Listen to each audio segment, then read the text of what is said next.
Heaven doesn't want him. The devils hate him on principle alone. The fallen are torn because of his relationship with one of their own. Issei is the isolated joker.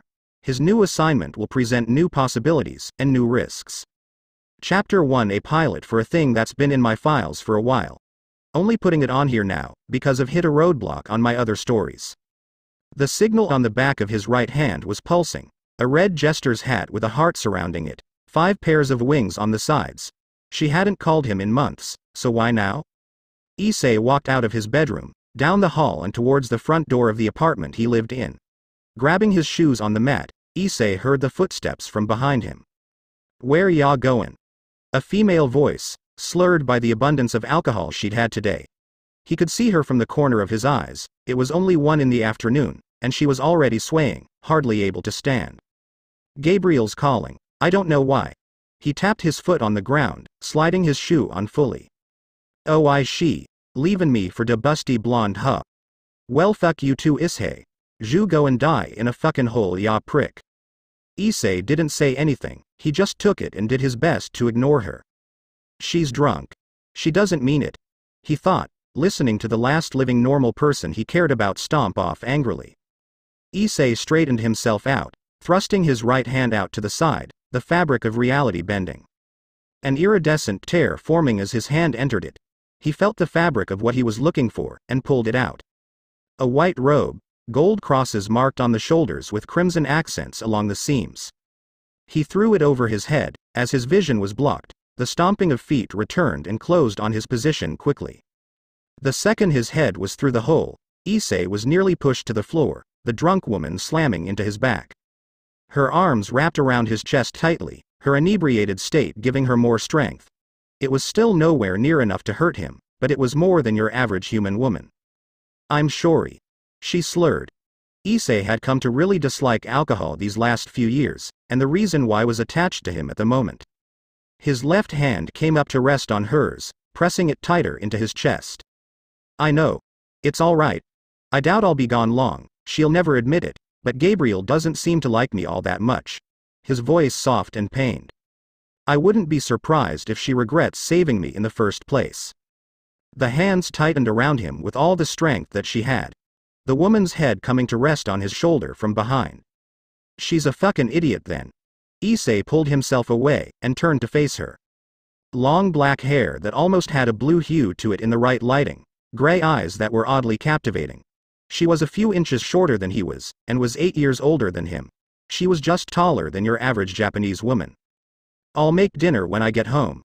Issei could see that she had started to tear up, but was holding it down pretty well in her state. She was always overly emotional when she'd been drinking, which was every day she had off of work. She wiped at her eyes and nodded. "All right, eyes, see ya later." In a flash of red and gold, he was gone. A cross flashing from his position. When the light died down, Issei was standing in a large room, white and gold accents all around. It was confusing how there were no shadows in heaven. He supposed it was sort of magic that he'd never understand. There was a large redwood table that could seat over 30 people in the center of the room, and on the other side were 6 other people. "You called for me, master," Issei said as he laid eyes on Gabriel. As of 6 years ago, she owned him. It didn't matter if the angels never thought of it that way. With the rules as they were, along with his unique situation, he was no different than a slave with some flashy abilities. If he ever tried to defy her, heaven could and would deploy an armada of angels and exorcists against him. Standing at 5 feet 8 with curly blonde hair, a white orchid laying behind her left ear, and a diamond pendant across her forehead, she was the most beautiful woman of heaven. Gabriel, one of the 4 great seraphs. The woman who had taken him into her service without his consent. The ever-present smile on her face only shifted a little once she laid her eyes on him. "Eyes. How many times do I have to ask that you just call me Gabriel?" His face was neutral. Not hiding the fact that he didn't really want to be here. These people, for all they talked about loving all of the Heavenly Father's creations, they didn't appear to give a fuck about what happened to him. Gabriel, Uriel, Raphael, Sandalphon, Metatron, and the leader of heaven Michael. They were all plastic smiles and fake pleasantries. "When the lot of you finally admit that you hate me." His statement was met by silence. Of course they couldn't come out and say it. That would make them fall. Angels weren't allowed to hate. But that didn't mean that they had to like that he was one of them. You know that we love all of humanity. Michael spoke up in his sister's place. Issei just rolled his eyes. And technically, I was never fully human thanks to God and the sacred gear given to me. More silence. Maybe next time, you'll reincarnate someone who's a part of your faith, instead of just doing it to get the red dragon on your side. 5 sets of eyes widened and turned to Gabriel, who was shrinking back, trying to get out of the line of sight. Issei chuckled humorlessly. My master didn't share that bit, huh? Yay, she told me that I was only reincarnated because of Diedrich. Somehow she thought that saying she didn't do it to enslave me, but to gain the loyalty of the Red Dragon Emperor was better. Issei walked over to the table, pulled out a chair that was made of the same red wood, and sat down. He wanted to get this business dealt with quickly. It's unusual for me to be called up here. What's changed? The angelic beings collected themselves quickly. 6 years, and other than the first year of his being angelized, as they called it, for his initial training, he'd only been called up to heaven a total of 7 times. And it was only when they needed him to do something that was a risk for any other angel. If there was a potential of falling from grace, he was the one the task was assigned to. All due to the fact that Diedrich made it impossible for him to fall. He didn't understand how that worked, but it did. It had been proven over and over and over again. Michael recovered and sat directly across from him, his green eyes meeting his unflinchingly. Issei, we have started the talks for a lasting peace treaty between the 3 powers. Michael raised a hand and conjured up a manila folder, with several documents inside. He opened it, revealing a series of pictures and profiles. About fucking time if you ask me. I'm the reclusive angel in heaven, and even I've made a friend on each side. He left out the fact that they were his only friends. Metatron rose an eyebrow. You have friends? Issei raised his left hand, summoning his red gauntlet, and only his middle finger was extended. Bite me asswipe. All but Gabriel and Michael stiffened from the offensive action. They were the only 2 used to how Issei acted. He held a grudge against his situation, but he would still listen to reason. Metatron stepped forward, his hands shaking at his sides, ready to deal out some punishment. You arrogant, insignificant brat, Metatron growled. Issei snarled at the insult, his chair falling over as he stood, his hands slapping against the table. Insignificant. Who the fuck do you think it was that stopped the vampires from starting a blood feud when the Durandal girl killed one of them? Who was the one that saved the Pope from being assassinated?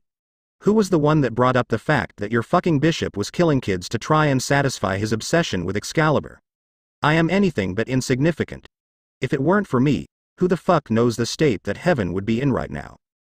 The ones in front of him all flinched at each of the remarks. Issei scoffed at them. Yay. It probably wouldn't be pleasant. And no matter what I do for you assholes, I'm regarded as a heretic, a disgrace, a black mark against all of heaven. All because I wasn't a believer and was reincarnated against my will. I wonder how many would lose in faith in their leadership if they knew that little fact. He took a deep breath and sat back down, focusing only on Michael. Just tell me what you want. The blonde-haired leader of heaven cleared his throat and pushed the folder towards Issei. The town you live in is under the control of the Gremory and Sea-Tree Devils. You and your fallen friend will be envoys. A test of how our factions can get along. Both of you will be enrolled in Kuo Academy starting next week. Other than trying to befriend the devils, nothing is required of you. Issei picked up the folder, seeing it separated into 2 categories. It was all too apparent that one of the 2 groups would represent more of a problem than the other. The Sea-Tree group all had standard backgrounds, and had been recruited under Sona Sea-Tree by a mutual agreement. Rias Gremory on the other hand, had a potential powerhouse of a peerage. The problem was that they had all been through a traumatic experience that brought them to her. Wait just one fucking minute, the Gremory girl has the other Holy Sword Project survivor? The collective group all put their hands together for a silent prayer. Once they were done, Michael nodded. Yes. Isaiah, or Yuto Kiba as he's now known, was the other survivor. Rias Gremory had apparently been in the area with her brother when she stumbled upon him. After I dragged him out of there you mean? Issei thought, but didn't voice it. Flipping through the profiles, Issei couldn't believe the talent that she'd recruited. A Nekosho. A fallen Kadri's daughter. A Damphir that can stop time. And the Holy Sword Project's last survivor. And then the king just happens to be related to the one devil that I actually get along with, is of Baal descent and Lucifer's little sister. I feel like you guys are intentionally setting me up to die." Gabriel gasped and stepped forward. Her face at least looked like she was offended by that remark. "I would never do that to you eyes." Issei gave all 6 of them a glare. "You all know damn well what a dragon's presence in that vicinity means." Issei summoned up the boosted gear, its emerald gem shimmering in the light that had no source. "Power attracts power. Putting me there means you are asking for trouble. You all are putting me in a position to be tested and killed, as well as the rest of them." Issei wished the boosted gear away and glared at his master. "So, master, don't say that you'd never do that to me. You've done it before, and you just did again, even though you've all known and lived through the history of all the boosted gear's hosts." Once more Gabriel shrunk back, unable to face her Joker anymore. "I'm sorry eyes," she whispered, not quiet enough for him to miss. He glanced at each of the 6 angels in front of him. "Why don't you just tell me what it is actually going on? This reeks of ulterior motive." Uriel stepped forward, his fiery orange hair flickering in the non-existent breeze. He set brown eyes upon Issei. Of all the great seraphs, he'd been the most upfront, and the most neutral towards him. No other angel has a relationship with both a fallen and a devil. That alone would have put you in the best position for this. You also have the benefit of not being susceptible of falling from grace. Our goal is to solidify the ties between the 3 factions, even if it means you being placed into a devil's peerage. Issei laughed, unable to believe what he was hearing. "So, even Gabriel, the most forgiving and benevolent of all the angels, is willing to just write me off, and toss me to the devil's hub. Have you forgotten the fact that we're not even sure if angels can be turned by the evil pieces?" The hurt in his eyes was plain to see. Brown irises becoming increasingly more bloodshot. "Well, fuck all of you. I didn't ask for this. All that I asked for was that my parents be guided to a peaceful resting place. And if you can recall, it was you that refused to wipe Aya's memories, and gave her that goddamn dagger." Not being able to stand their presence anymore, Issei left. Linebreak Issei sat out in the white halls of the 6th level of heaven, unable to be around them anymore, trying his best not to fall apart. He wouldn't give them the satisfaction of seeing his pain any more than he already had. His frustration was near its limits though. The seraphs had pushed him too far this time. They were the ones that put him in this situation, but they had deemed it his fault that he wasn't accepted by the other angels. And then they just wanted to brush him off to the devils? That was beyond fucked up. If he'd only been a non-Christian before becoming an angel, that would have been easy enough to get around. But his status as an unmarried, sexually active angel had spread. And then the rest couldn't even be in the same room as him without some sort of condescending remark, or as close as an angel could come to one. "I would have died happily, just knowing that my parents were being taken care of. But no, I just had to be reincarnated to continue this bullshit." The door beside him, where his meeting had been, opened to reveal his master. Gabriel looked down to her Joker, a sad smile on her beautiful face. "Is it all right if I sit next to you eyes?" The Joker shrugged, not meeting her gaze. "You're the king. My word doesn't mean shit against you." Gabriel frowned at him. It would be an uphill battle for her from here. But she did sit next to him, closer than he'd anticipated she'd ever want to be, given their history. "I understand your frustration. At least, I think I do." Issei was sitting with his arms laying across his knees that were pulled against his chest, his left fist clenched. "How can you possibly understand? You're not the one living it." Again, Gabriel wanted to slide away from him. Not because she didn't want to comfort him, or be near him, but because he was right. She'd done nearly nothing for him, except complicate matters. 6 years, and she hadn't bothered to get to know her own Joker. "What would you have me do?" Her voice quiet, nearly passing by him, even with his enhanced hearing. "Wipe my memories, wipe Aya's memories, or better yet, take that fucking dagger from her. Any of those would work." His situation ran through her mind. The images making her cringe. The things that they had allowed to happen to him were inexcusable, but she wasn't the leader of heaven. Even if she was his king, it wasn't her decision to intervene in the way he had asked. "You know that's Michael's decision eyes. And what have you done to persuade him to do anything about it?" When she turned to the other direction, he had his answer. "I thought so." There was silence between the 2 angels for a while, before Issei broke it. wanting to clear at least some of the thoughts he'd been harboring for a while. I want to love you, for saving me, for giving me the chance to at least see Aya after losing her sister. The desire is there, only it's buried pretty deep. But I can't help but be absolutely pissed off at you at the same time. He stood up and prepared a circle to take him back home. He turned towards his king once it was ready. Rainier, a fallen angel, has been better to me than any of you are. If that's not fucked up, I don't know what is. Once her Joker had teleported away, Gabriel could only focus on the chance that he was presenting to her. I've done nothing to deserve your forgiveness, but I will try. She would, even if only to try and right the wrongs that her decisions had brought. The road to hell is paved on good intentions. So here's the deal. Issei has a lingering resentment of the angels. While he's fairly neutral with the other factions as a whole, while liking a particular few individuals, him and Gabriel will make up over time. Rainier will have a positive attitude with Issei, while being standoffish with the devils. This chapter was meant to be around 7K, but I want to rework some aspects before I put the rest of it out there. But this part is how I wanted it. So I'm giving it to you now. Also, I think I've figured out my issue with the other stories I've been stuck on. I just need to go back and rework them, so it'll probably be a week before any of the other stories get updated. But they are coming soon. Sins of the Father is going next. Ch1 of 8 next. Chapter 2 Mature content ahead. Setting up the relationships in this first part. You have been warned.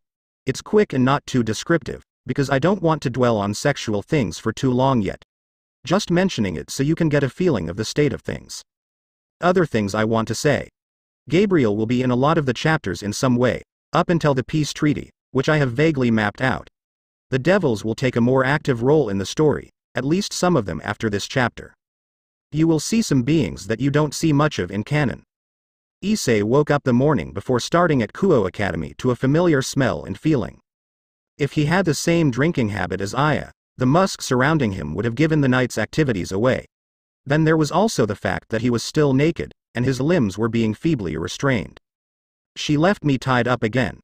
Glancing to his right arm, Issei saw that the necktie was still attached to his wrist and the bedpost. He couldn't see any of his other limbs, since the 25-year-old police officer was passed out on top of him. Her legs curled to the left side of the bed. Nor could he speak to wake her. The duct tape over his mouth made sure of that. That's going to hurt to peel off. He could be hit by a semi going 80 miles per hour and be fine, but ripping off that human-made adhesive still hurt like a bitch for some reason. The sting on the right side of his chest told him that the dagger's effects had worn off, so he could technically just tear his arms and legs free. But that would probably break the posts, and would piss Aya off to no end. Something he'd rather avoid. There was a flash of purple in the room, its source unable to be made due to his current predicament. Issei tried raising his head up enough to see who or what made the light without waking Aya up. Holy fuck, a familiar female voice came from just beyond view. And I thought I had a high libido. This place smells like you were at it non-stop for weeks. Issei saw strands of black hair barely come into view, before the bed shifted from a new weight. Gave it to her in both holes, huh? Gotta say, she's kinkier than she looks. Issei felt the light touch of a fingertip run up his bare thigh. What should I do with you, I wonder? He felt two hands on his genitals, one starting to stroke his shaft, the other gently rolling his testicles. Fucking Christ, Ray. Are you trying to have a repeat of last year? Rainier had walked into a similar scene before, only Aya had been asleep beside him, and not on top of him. And she took advantage of his being tied to the bed by riding him for 40 minutes agonizingly slowly before her moan woke the human woman up. The bane of Issei's existence, the siren's dagger, had nearly sliced through her throat that morning. Issei tried to think of things that would kill an erection as Rainier did her best to make him come all over Aya's ass and back. Dead puppies, sour milk, Barbara Streisand, asparagus, Metatron, the Twilight movies. Oh, that's not fair. His thoughts were derailed when the hand stroking him abandoned its post and Rainier had decided to take it up a notch, running her tongue from his base to tip before engulfing him in her mouth. Issei decided to give up on his resistance as her head bobbed up and down at a quicker pace than she'd ever used before. It didn't take long before he finished. Rainier moaned happily as she licked her lips in full view of the helpless angel. She always enjoyed getting him riled up and ready for round 2. She came closer, inspecting his current state, before smirking. "This might hurt a bit," she said, as she leaned forward and went to rip the tape from his mouth. Just before she tore it off of him, the woman laying curled up on his chest started to rapidly take in heavy salivated breaths. Issei's eyes widened as he recognized what was about to happen, and weighed his immediate choices. Let it happen. Or break the bedposts and get Aya to the bathroom as quick as possible. Aya must have had more to drink than he realized, because his choice was soon taken away from him. Her stomach clenched as her diaphragm pushed upwards, covering part of him in the bed in a chunky mix of beer, bile and chicken vomit. Rainier had jumped back to the farthest end of the room she could. Her face contorted in disgust as the smell hit her. They were both shocked and grossed out when she didn't immediately wake up, instead trying to cuddle back up with the young man she puked all over. "It would be funny, if it wasn't so gross," Rainier said, her voice distorted from her hand pinching her nose shut. "Will you fucking help me already?" Issei yelled out mentally. Aya finally stirred from her alcohol-induced slumber, groaning from the pounding in her head, and the burning in her throat thanks to the acidic fluid that had just passed through. "Stinky," she mumbled, wiping her eyes. "Yay, no shit." Issei wished he could breathe through his mouth right now. The human in the room looked around the room, and gave Rainier a curious look once she saw the leather-clad fallen angel. "Ray, you're here too early, you can have him later." The fallen snickered at the remark. "I'm pretty sure he won't be in the mood for at least a few days." Aya glanced to her bed, and jumped up at what she saw. Issei lying there, still tied up because she had passed out, and covered in puke. "Oh fuck eyes. I'm so sorry." With movements that had come from a lot of practice, she tore off the tape, and untied each limb in only a few seconds. Issei rubbed his mouth with the hand not covered in puke. "Why does that hurt so much?" he grumbled. The two girls watched as he got up from the bed and walked silently out of the room and towards the bathroom. They heard the water start running before either of them moved. "So, finally took it up the ass, huh?" Rainier teased. The naked woman on the bed didn't even bat an eye before answering. "Nah. First time for that was last month. Couldn't sit without it throbbing for almost a week. Now, it's like a craving I get every few days." It was only thanks to their personal and professional experience that the two had no issue talking about a subject that a vast majority of today's society had written off as something taboo. Rainier understood. Fallen angels lived off of what was taboo. Anal sex, BDSM. Anything that wasn't in the norm. The fallen tiptoed over to the doorway, then turned to see Aya still looking half asleep on the bed. "Are you going to get up and shower, or just lay in your own filth for the day?" Linebreak the sun was directly over Kuo Academy. Rias and Sona were sitting in the office of the latter, going over the very little information that they'd been given about the two new admissions to their school. They'd gone over it multiple times already, but felt they could still pick something up that they hadn't before. A name, a picture, the age that they'd say they were, and what faction they belonged to. There was a brief portion in the report that said how they'd come to be a part of their organizations. That was it. Nothing about the particular position they held, nothing to gauge how strong they were in case either of them became a threat. Being kept in the dark was not something either heiress liked. The first profile was the easier of the two to stomach. Yuma Amano, real name, Rainier. Age 17, supposedly. Rias had a hard time not thinking that this fallen angel wasn't related to her queen in some way. The visual similarities were too much. Same shade of hair and eyes. Same facial structure, cheekbones, orbital shape and the space between. If this Rainier was related to Akano, that could make this little test a bit more difficult than it already would be. They were both second-generation fallen angels, and Akano hated her fallen side. The other profile at least gave them other ways to gather information. Issei Hyodo, age 17. Born and raised in Kuo. Unknown sacred gear user. He didn't look like that spectacular. He wasn't ugly or anything, he just didn't stand out. Shaggy brown hair and light brown eyes. Under Gabriel's command as a reincarnated angel, his rank and responsibilities were unknown. It was him that Rias and Sona were concerned with being a problem. His status as a reincarnated angel made them curious, so they looked up the family name. And only became more worried. 6 years ago, Issei Hyodo had been one of 2 survivors of a supernatural fight gone wrong. He, his parents, and 2 others went into the city. They somehow wandered into the field where two devils and an exorcist were fighting. One of the devils thought that the new arrivals were backup for the exorcist, and attacked. After the parents had been taken care of, the devil turned to the oldest of the trio, and killed her too, severing the limbs from her body, head included, leaving a preteen boy and a young woman. Then the boy, who by a redacted source had been quite obviously ill, activated his sacred gear, killing one of the two devils.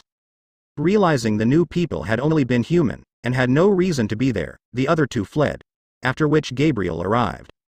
The other survivor was Aya Minami, who had been granted guardianship of the boy, after the estate of his parents had been settled, at only 19 years old. There was no mention of the boy being injured, or Gabriel reincarnating him. That must have come after this report had been finalized. The most unsettling thing to come of their search was learning that they had an angel living somewhere in their territory this whole time, and never knew it. "I don't like the way this is turning out, Rias," Sona said from her student council president's chair. Rias crossed her legs and arms, giving a slight nod. "Neither do I, but the three factions do need this. Another war will destroy all sides. There aren't enough people to sustain our races through too much more conflict." Pushing her glasses back up onto her nose, Sona agreed. "Yes. But why choose him of all angels? Why not someone who didn't have his poor history with our kind?" Rias could only shake her head. "I don't know. My brother said that this was a long time in the making. So I have a hard time believing that he was chosen at random. There was something that they weren't getting from the small report that they were given." The current Lucifer, Sears's Lucifer, Rias' older brother, had told her that they should be welcoming and open with these two. That they were said to be more open-minded than most. "We can only wait and see. We'll need to keep a close eye on them, to be safe." Agreed. Line break. "I don't think I'll ever be able to eat chicken noodle soup again," Rainier complained. "Try being covered in it," Issei responded as he wiped his hand on the leg of his pants. He just couldn't shake the feeling that puke was still on him. They were walking, hand in hand through a path that led directly through the park to what would soon be Issei's old school, after having picked up their uniforms from the shop that tailored them. The male uniform was a little more flashy than his previous one. Black slacks, a white pinstriped shirt with a necktie that he'd refused to wear, and a black blazer with white accents. The girl's uniform was almost something you'd find in a cosplay section. A dangerously short magenta skirt that could flash the general populace with the right breeze. A tight-fitting white pinstriped shirt that laid underneath a white accented black corset piece, which on Rainier, had pushed her breasts up to make them even more pronounced than usual. The necktie was replaced by a black ribbon. She had foregone the optional shoulder piece. Walking with her felt a little strange. Typically she was the same height as him. But for this assignment, she had to look the part. Rainier had magically altered her early 20s appearance into that of what a second-year high school student should be. She was now an inch shorter than Aya, which meant that Issei had to look down to make eye contact. Instead of the 5'7" to his 5'10", she was now about 5'4". Rainier kept her hair the same, flowing freely down to the small of her back. Nor had her violet eyes changed at all. Her breasts, while technically smaller, looked proportionally bigger. "So, how do you take the news?" he asked, still getting used to having to look down at her. Rainier shrugged. "About as well as you'd expect." Issei chuckled. He could only imagine the hell she'd wrought when the fallen leaders, probably Azazel, told her. "How many rooms did you toss this time?" 7. Issei nodded with a small smile as he pictured the scene. Light weapons being slashed through furniture and file cabinets, just like when they wouldn't allow her the chance to take the high-class fallen promotion test. Apparently, having 8 wings doesn't automatically move you to the higher tier. It was only thanks to him that she'd progressed that far. She only had 2 wings when they met those years ago. Her casual attitude left, and she made eye contact with Issei. "How did it go with the Seraphs?" He turned forward, remembering how they were apparently hoping that he wouldn't be their problem for much longer. "I tore into them pretty good. Gabriel especially. I actually feel a little bad about it this time. She seemed to care what happens to me for once. Well, it's about damn time she feels some remorse for kidnapping you." Issei smiled towards her.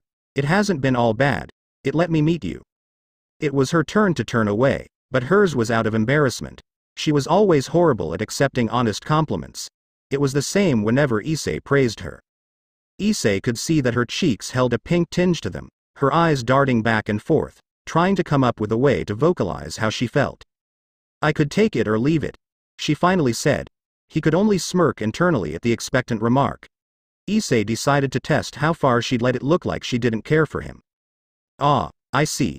It was rather presumptuous of me to think it was all right to hold your hand then." He tried to release the grip, and take a step to create a little more room between them. And just as he thought, she wouldn't let him go. He saw the glare from her. "Don't you dare."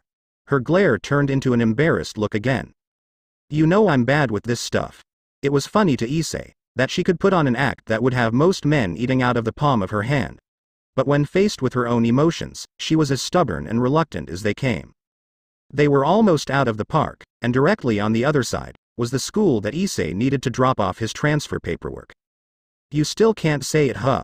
Her response came in a nearly inaudible whisper. No, his next question would be the best thing he'd been able to think of to get her thoughts of their relationship out of her. "Should I return the ring then?" She didn't appear to understand his statement at first. But when she did, she stopped, her hands coming up to cover her mouth, her eyes wide in surprise. "What?" He feigned ignorance, and appeared as though this was just a normal conversation, as he continued on. "I thought you'd like a princess cut. And I figured that anything less than 2 carats would be an insult. The radiant cut would have won, but I found this 3-carat princess cut diamond that just stood out, and I couldn't pass it up." She stepped in front of him and grabbed onto his shoulder, trying desperately to keep up the aloof demeanor about this particular topic. She was failing. "Issei, what are you saying?" He had her undivided attention. Even though his heart was racing from the admission he was giving her, he knew that without it, they'd just keep going around the same circle of late-night meet-ups, having sex until the early hours of the morning, then going back to their respective homes. He needed to be the one to take the next step. This assignment only made his wish that much easier to obtain, and he was as sure of this as he had been about anything in his young life. "But then I thought maybe that's not what you want. I know that some of your missions are of a more seductive nature," he said, even though he knew that wasn't really the case anymore. Not since at least a year and a half ago, where Azazel told him she refused to do those kinds of missions anymore, passively encouraging their relationship along. He shrugged, trying to take mental photos of the myriad of emotions running all across her face. "Being tied down to me would certainly hinder you moving up in rank." He was cut off when her right hand came up and slapped him across the face. "Stop fucking with me, eyes. Are you really asking me?" She couldn't even finish the sentence. Issei smiled, and stood in front of her, taking each of her hands in his. The slap not even affecting him. 3 years, Ray. That's how long we've been together. Through all of the fucked up parts of my life, you have always been there.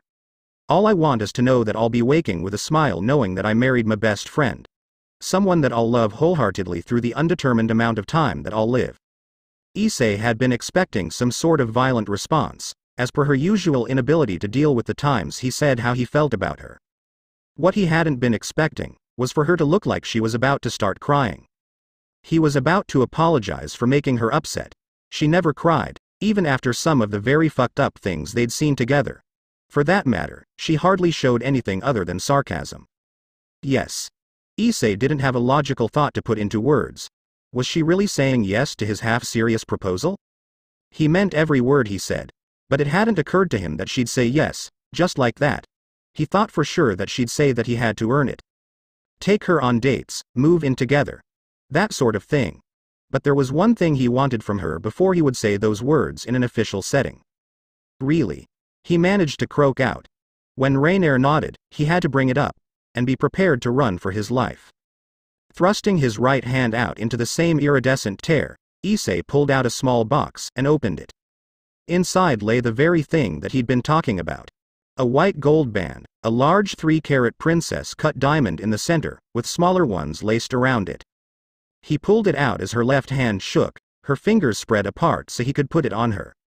She'd never told him her ring size, which was a 7. It had never occurred to her that he would actually want to take their relationship this far. Fallen angels almost never married, and angels weren't usually able to. Devils were the only ones of the 3 factions that ever did. As the ring slid on her perfectly, she marveled at how it sparkled in the sunlight. Rainier saw the look Issei was giving her, but that reluctant look didn't register in her mind. She was far too happy right now for anything else to matter. The minute you can say that you love me, to my face, we'll go to Penamway and get married. The happy expression drained from her face. Her mouth dropped open in disbelief. What an asshole. She felt like she'd been played. He knew that she was almost physically incapable of voicing her feelings. So this was just like a slap in the face. A spear of light materialized in her hand almost unknowingly, and she thrust it out at him as he turned and ran.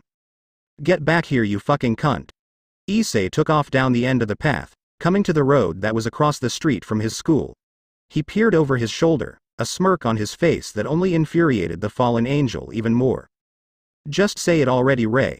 Fuck you eyes, she yelled, taking the last opportunity she had to attack him for what he'd done, before they were in view of normal humans. Line break. Luckily for him, Rainier had calmed down enough by the time he walked out of his old school, that she hadn't attacked him on sight again. She was far too occupied staring at the ring on her finger. He had spent quite a bit on that ring, an amount that most people could call a yearly salary. But the jobs he'd done for Azazel and Odin had earned him quite the little bit of change. Ray had asked him, that if he could afford this ring, why he and Aya lived in such a small place. She completely ignored the fact that he asked her to say that she loved him too. It really only came down to the fact that they didn't need more room. A bigger place would mean more for him to clean, because Aya was horrible at housework. She usually ended up breaking more things than she cleaned. As they walked back to his apartment, Issei made sure that she had really accepted his proposal. Her answer? A punch to the chest that sent him nearly crashing into the nearby storefront. He took that as a yes. There was one more topic that he needed to bring up. Something that there was literally nothing he could do about. He did hate to break the pleasant atmosphere, but it needed to be said. Ray, what should I do about Aya?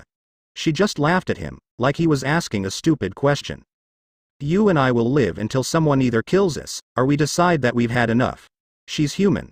As long as I get my time in with you, I don't mind things as they are. Minus her forgetting to untie you, that is. She looked up towards the sky, tapping her chin in thought. Although, I suppose it would be a good time for you to move out of that apartment. The three of us could get a house closer to our assignment. Issei had to thank the general attitude towards relationships in the supernatural realm. It was rare to see a 1-to-1 ratio of male to female. The three factions were especially susceptible to polyamorous relationships. Due to the Great War, the old male-dominated societies made the gender ratio fall heavily to one side, after the millions of deaths. If all three sides were taken into account, it was estimated that women outnumbered men 5-to-1. It made this decision so much easier. The rest of the walk to his apartment was spent mostly in silence. Other than going over some minor details of their assignment to Kuo Academy, Ray was happy to stare at her ring. And Issei thought about the problems that awaited him with this new school. The last leg of the day was nothing special, except that Ray had decided to move in with him and Aya, awaiting the move into a house closer to the school. At 3 a.m., just a few short hours before he would have to get up to be ready for his new school, his hand started pulsing again, signaling Gabriel's call. Issei pried himself out from between the two ladies, not bothering with trying to clean the obvious scent that lingered around him. His chest not throbbing for once after a tryst with Aya. He pulled his robe out, and made his transportation to head up to heaven. He was half expecting to meet the same 6 people in the 6th heaven, but was only met by his king, Gabriel. She looked nervous for some reason, a far cry from the slight indifference she'd mostly given him over their time together. What can I do for you, my king? His voice neutral out of habit. Gabriel winced. Something she'd been doing more and more when they were together. The smell emitting from him not helping. It was telling. Stepping forward towards her joker, Gabriel clasped her hands together, praying that what she was about to do was the right thing. She came only a few steps in front of him. Eyes. I know that I've wronged you in many ways. He scoffed. No kidding. I want to fix the relationship that we have. I do love you. Yes, I took you from your human life for reasons that were not acceptable, and before your time was up. For that, along with how your home life has gone, I am sorry. I only hope that, in time, you can forgive me. I will do all in power to make this right. She let her hands come to her chest, an attempt at showing how heartfelt her words were. But first, I need to be honest with you, she collected herself. You and Rainier are being sent to Kuo Academy for a test at peace, that much is true. But, there's more. She had his attention, judging by the way his posture turned stiff. The Seraphs have a request of you, something we weren't supposed to tell you for a few weeks yet. I apologize, but I'm not able to fully explain, as it would directly go against Michael's orders. All I can say on this topic is, we ask that you interfere with the Phoenix. She was working within loopholes here, to keep her mind clear, and her wings white. Her hands clenched against her overly large chest. Issei repeating the words in his head over and over, to remember it for later, when he would write it down. The last is a more pressing and complicated matter. One that must not be spread, not even to your fiancé. Issei glared at her when she said that. Have they been spying on him? Wasn't it enough that they had him on a leash that he couldn't escape from, no matter how far he ran? Apparently not. Am I not allowed any privacy or something? How did you know about that? Gabriel tilted her head in confusion. Like what he'd said had been common knowledge. Azazel called. He said that Rainier was only accepting missions of a more upstanding nature, due to the change in your relationship. Of course she told Azazel. He thought. He had completely forgotten to make it clear that he didn't want anyone else to know about their engagement yet. Issei didn't think she'd say anything that quickly though. He had to accept the fact that this was his fault for not saying anything. Even though he really didn't want her out on any seduction missions, he'd held back the jealousy and insecurity, because he knew that it was the way that female Fallen moved up in rank the quickest. And that was something that was important to her. Until they'd made it official, he'd had no claim to ask her to stop her work. Only after he'd placed the ring on her finger did he voice that. She had called him an idiot and said that those were volunteer missions only, and she hadn't taken one in over 2 years. But how the fuck was he supposed to know that? I'm happy for you, Eyes. Gabriel interrupted his thoughts. Yay, right. She stepped towards him once more, his unbelieving tone was hurtful. She truly did want to fix things between them. It was unfortunate for her to be this late in getting on it. I deserve that, and I know that it'll take time to fix things. What can I do, to prove it to you? If he were a lesser man, he'd have her do any sort of degrading or sexual things. She is the most beautiful woman in heaven after all. But he refused to lower himself to the level that he'd seen some devils stoop to. He also refused to give her an easy way out by just accepting her apology without some sort of action on her part. Get Michael to take that dagger away from Aya, and we're good. To be honest, she wouldn't have needed it in the first place. Whatever she had wanted from him, he would have given. Up until he met Ray, she was all he really had.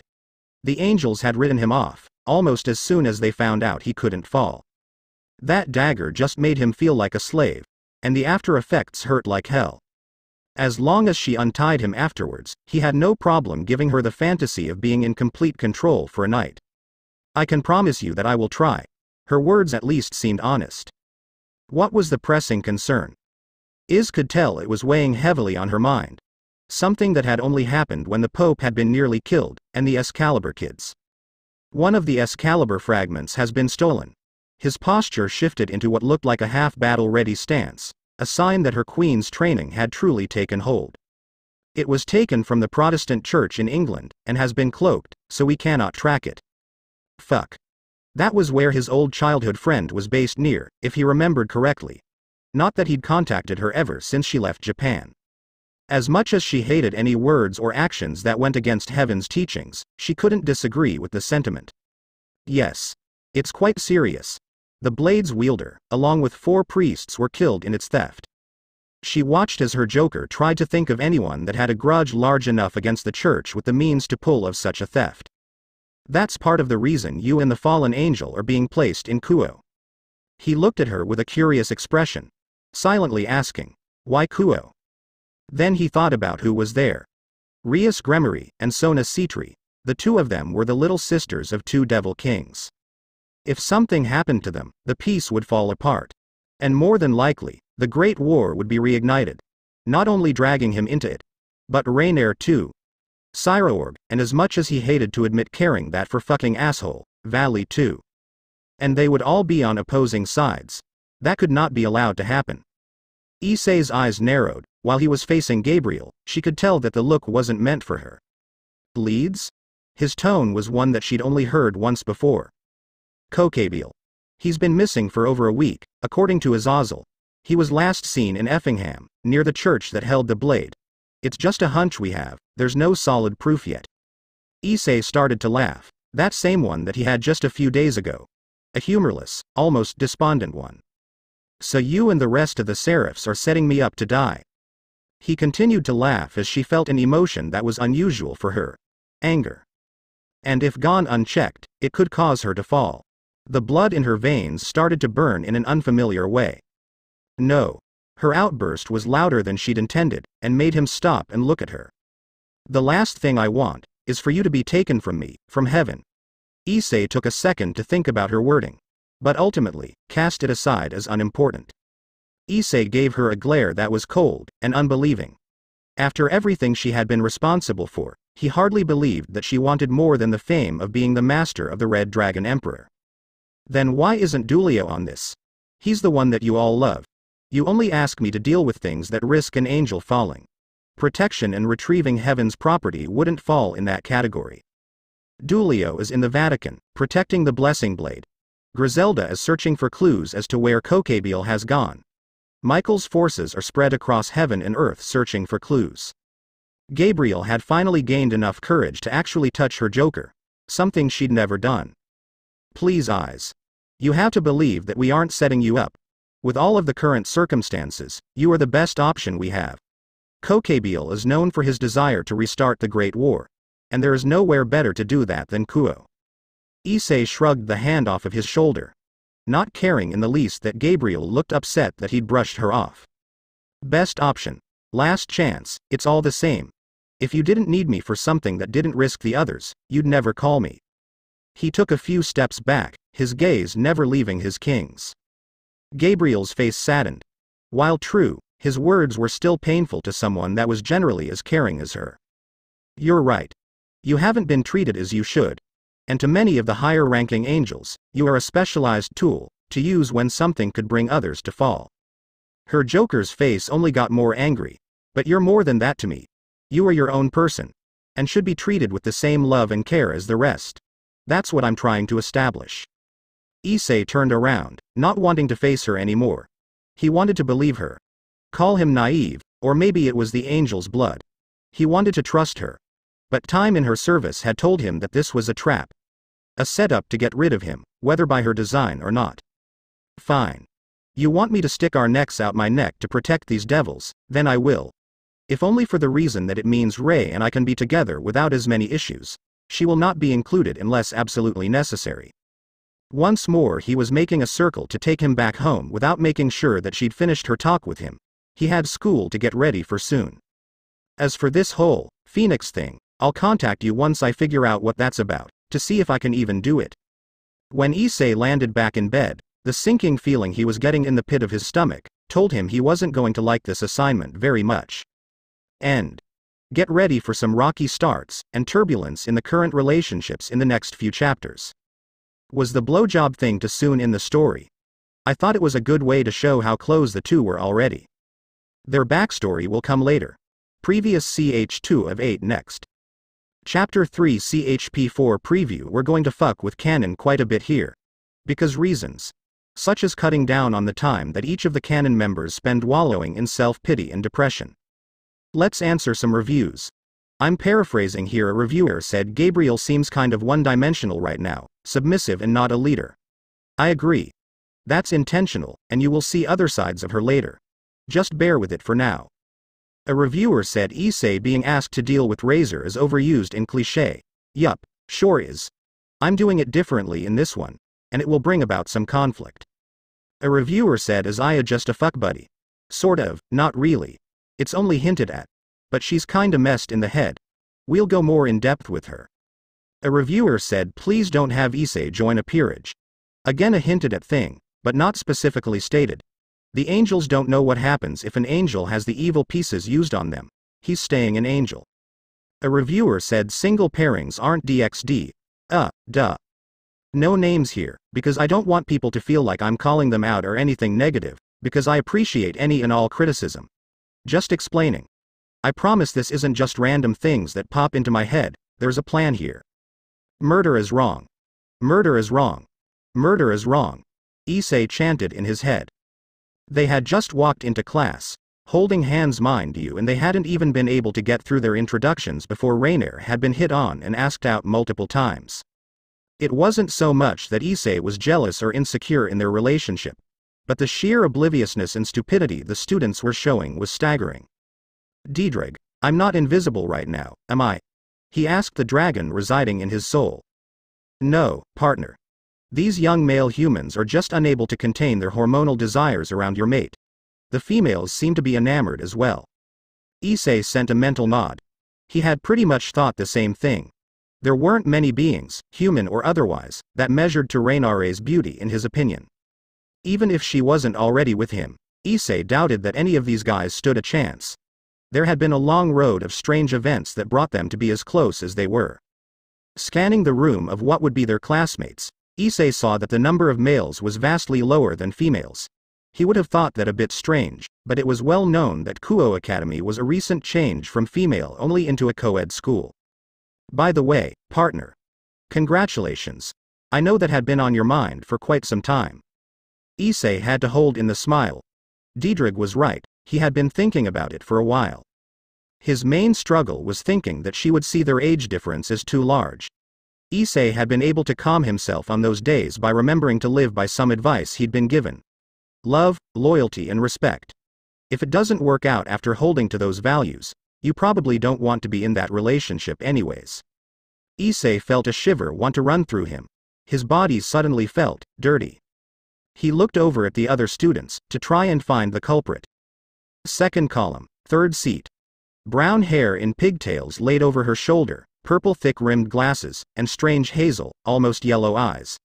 The girl was trailing her eyes and up and down his body. It was unsettling, the way her eyes stopped and her pupils dilated at his pelvic region. Out of the corner of his eye, he saw Rainier pretending to be bashful at the compliments being heaped onto her, as she waved her hand. Wait. Issei was holding her right hand still, her left hand was free. She wasn't still wearing the ring, was she? He had forgotten, yet again, to talk to her about sharing the state of their relationship with others, particularly the human students. "Wow. Look at that rock," he heard one of the girls yell out. "My gut never lies. This assignment is going to suck." Partially because the students were already seeming like they were easy to rile up, and the high school gossip game was something he detested. Ray also had a knack for embarrassing and teasing him in public. This school would present hundreds of opportunities for that. The girl that had mentioned the ring had grabbed onto Ray's hand, checking out the absurdly large diamond ring. Rainier just glanced between him and the ring, a content smile on her face. "Yuma, are you getting married?" a girl with pink hair asked excitedly. Issei was pulled closely to her side, as she wrapped herself around his arm. "Yep. Eyes and I are engaged." He had never seen a group of people shift their collective attention so quickly before. "And now it's like I suddenly exist." They looked at him, either having forgotten he was there, or just seeing him for the first time. "What? You're marrying this guy? That totally sucks." She was taken before we even had a chance. The male students in the room either deflated at the loss of a beauty they wanted to woo, or glared at him. Issei 1. Random Kuo guys 0. The girls on the other hand squeed, wanting to hear the story of how they came to be together. What made her want to marry him of all people, when she looked the way she did? The girl with the pigtails and glasses gave a smirk, like she was saying, "I bet I know one of the things she likes about him. That girl looked dangerous, stay away at all costs." "Yo. I'm Issei. Nice to meet all of you too." The last part was said sarcastically towards the guys in the room. After the collective, "Fuck you, you lucky bastard," look from the guys, class finally began. It was just as boring as his other school had been. As the teacher droned on, Issei felt a devil walking closer to his classroom. Whoever it was slowed down once they were in front of it, but knocked or came in. Their presence felt irritated. Probably one of the Gremory peerage, he concluded. Nothing in the report given to him had said that the student council would be angry that he and Ray were here. The two that immediately came to mind were Akeno Himejima and Yuto Kiba. At least he knew that one of them had a decent reason for not liking him. The other was a victim of coming from a line of purists. People believing in marrying into their own clan or other families of similar beliefs. Vritra's host. Issei rose an eyebrow at the thought that Diedrich passed along. That's one of C-Tree's members then. Wonder what they're pissed about. Waiting for class to break for lunch, Issei figured that if it had to do with him or Ray, he'd find out sooner or later. Line break, they're hormone-driven lemmings, those two especially. Issei grumbled as he and Rainier wandered around, looking for a good spot to eat lunch by themselves. Ray nodded in agreement. Yay, they'll tone it down once they finally get laid, hopefully. The two that they were talking about were a duo of boys in their class. Matsuda and Motohama. The bespectacled one had ranted about her 3 sizes a little too loudly to be only heard by his bald friend. Said bald friend said that, if only she were a few inches shorter, she'd be his perfect girl. I can't imagine any girl even getting close enough to touch them. Issei grumbled. He understood that Rainier was beautiful. He understood the urge to take glances. But the way that they openly ogled her and loudly commented on her appearance was making it hard not to pound them into the ground. When they started talking about grabbing her ass or chest, Ray had to physically restrain him. They walked out onto the campus grounds, the early afternoon sun warming them through. As much as I wouldn't mind putting it off, should we look for some of the devils to eat with? You know, get a head start on this whole peace mission thing. Issei had to do a double take at her. She was suggesting they eat with devils? She wouldn't associate with them if given another choice. She didn't hate them like some other fallen did, but she had a few encounters that just made avoiding them the better option. Issei had never bothered trying to persuade her otherwise after he saw the way she'd been treated by a small group of male devils they came across on a delivery trip to Vegas. Who are you? And what have you done with Ray? She swatted at his arm. Come on, eyes. I have a vested interest in this mission. The better this whole thing goes, the easier our relationship will be accepted by others, and then less people trying to pry us apart. She gave him a sly smirk that he knew a little too well. Besides, they're high school kids, with little to no world experience. I'm sure we can get a few laughs out of them. Issei nodded sagely. Yup. You're Ray all right. Issei turned his head towards the other side of the main building, where he could tell a few of the devils were gathered. I can feel some of the weaker ones fairly close by. Just, don't go too far. Last thing we need is getting accused of harassing them. We've got enough to deal with as it is. She heard the last part, even if he tried to whisper it to himself, and it made her nervous. The mood Issei had been in when he came back from his visit to heaven early that morning was one that she'd only seen twice. She wanted to ask about it. But if he wasn't coming out and saying what was bugging him, she knew that it was top-level security stuff. She was confident that he would tell her when or if she needed to know. Come on. Let's go tease some devils. She put on a smile and dragged him in the direction that she saw him looking. Issei let himself be dragged through the campus, passing many students who just watched curiously.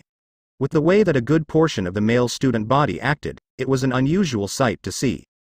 They walked through the first floor of the main building towards the back door.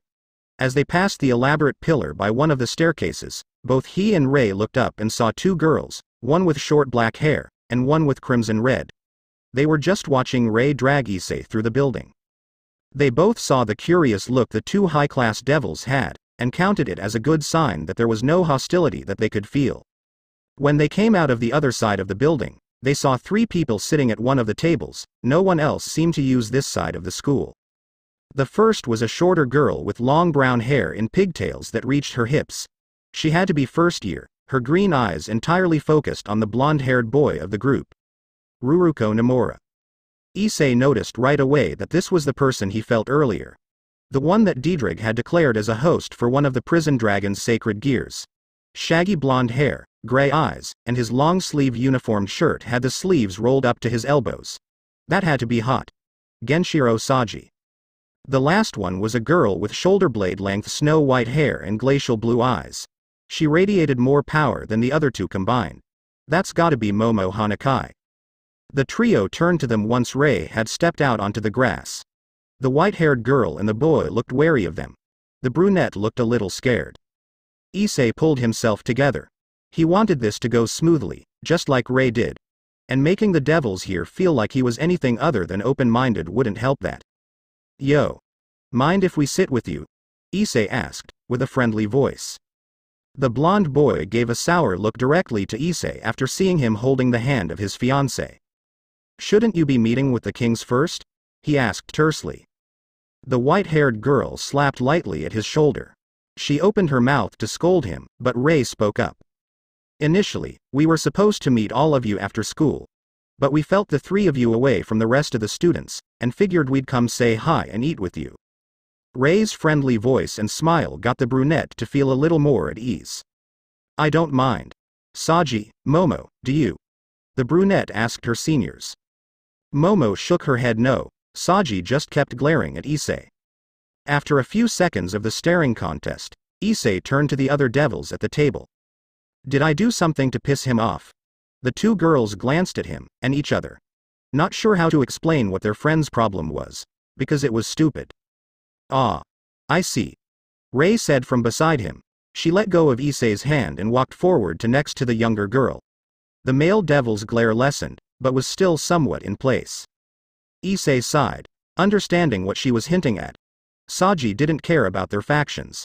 He was just another guy that would have it out for him because he was the reason a hot girl wasn't available for him. Ray, you really shouldn't have worn the ring to school. Neither of them understood just how it had spread throughout most of the school. But the engaged status of the two new students was the talk around campus already. Again, Issei hated the high school gossip game. It was either that, or get hit on far more, because they didn't think I was in a relationship. And what would you do if there were even a few more coming onto me like those other two idiots? The thought lit a fire in his gut, and a crazed look came into his eyes. Flogging, scalping, removing their fingernails, stoning. Issei tapped his chin as he thought more about it. So many ways I could punish the would-be scoundrels. Drowning them in holy fire would be the most satisfying, I think. Yes. Burn them for thinking they could touch you. Heh. Heh heh heh. The three looked absolutely terrified at what he would do to humans who tried to get close to the fallen girl.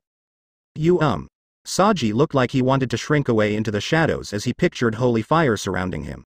Not that he'd ever seen holy fire before. But it was holy. And he was a devil. There was little doubt that it would be both painful and deadly.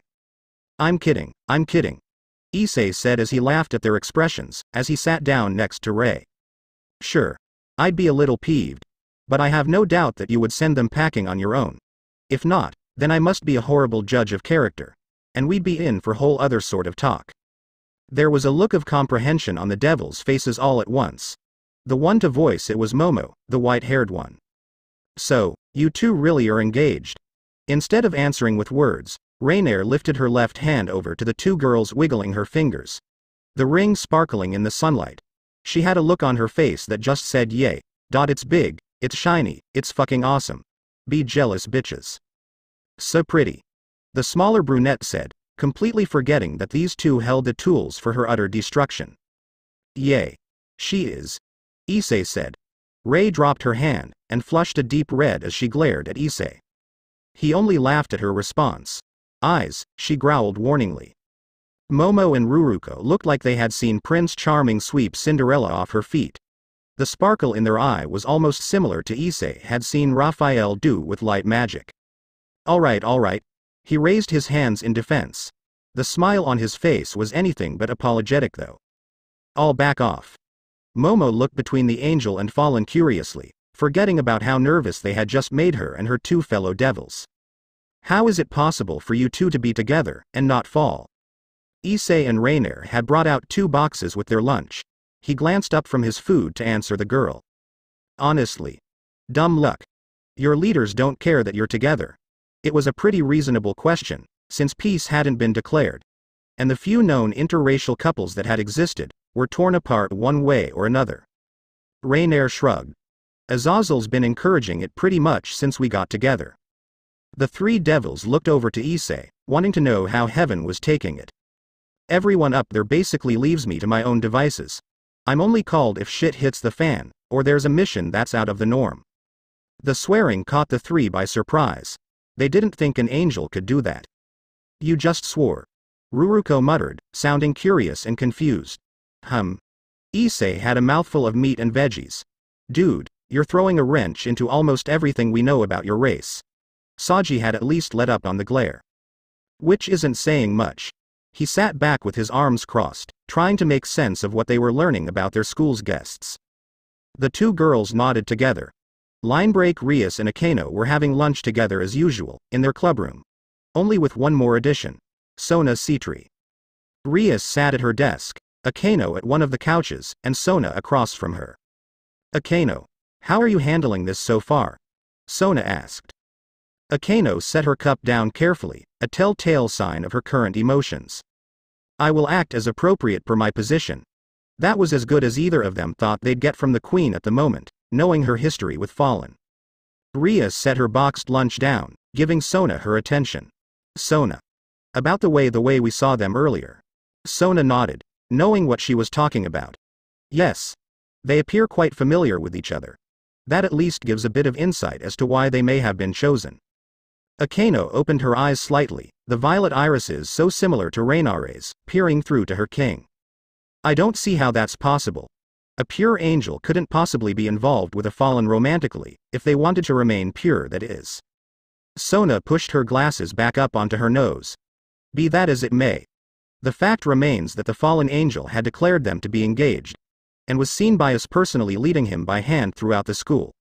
Until proven otherwise, we should assume that it's true. Akeno seemed upset.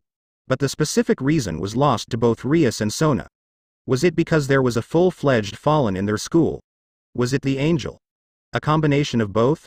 Or maybe just a reminder of her past? Akeno. Rias said, to get the attention of her best friend and queen.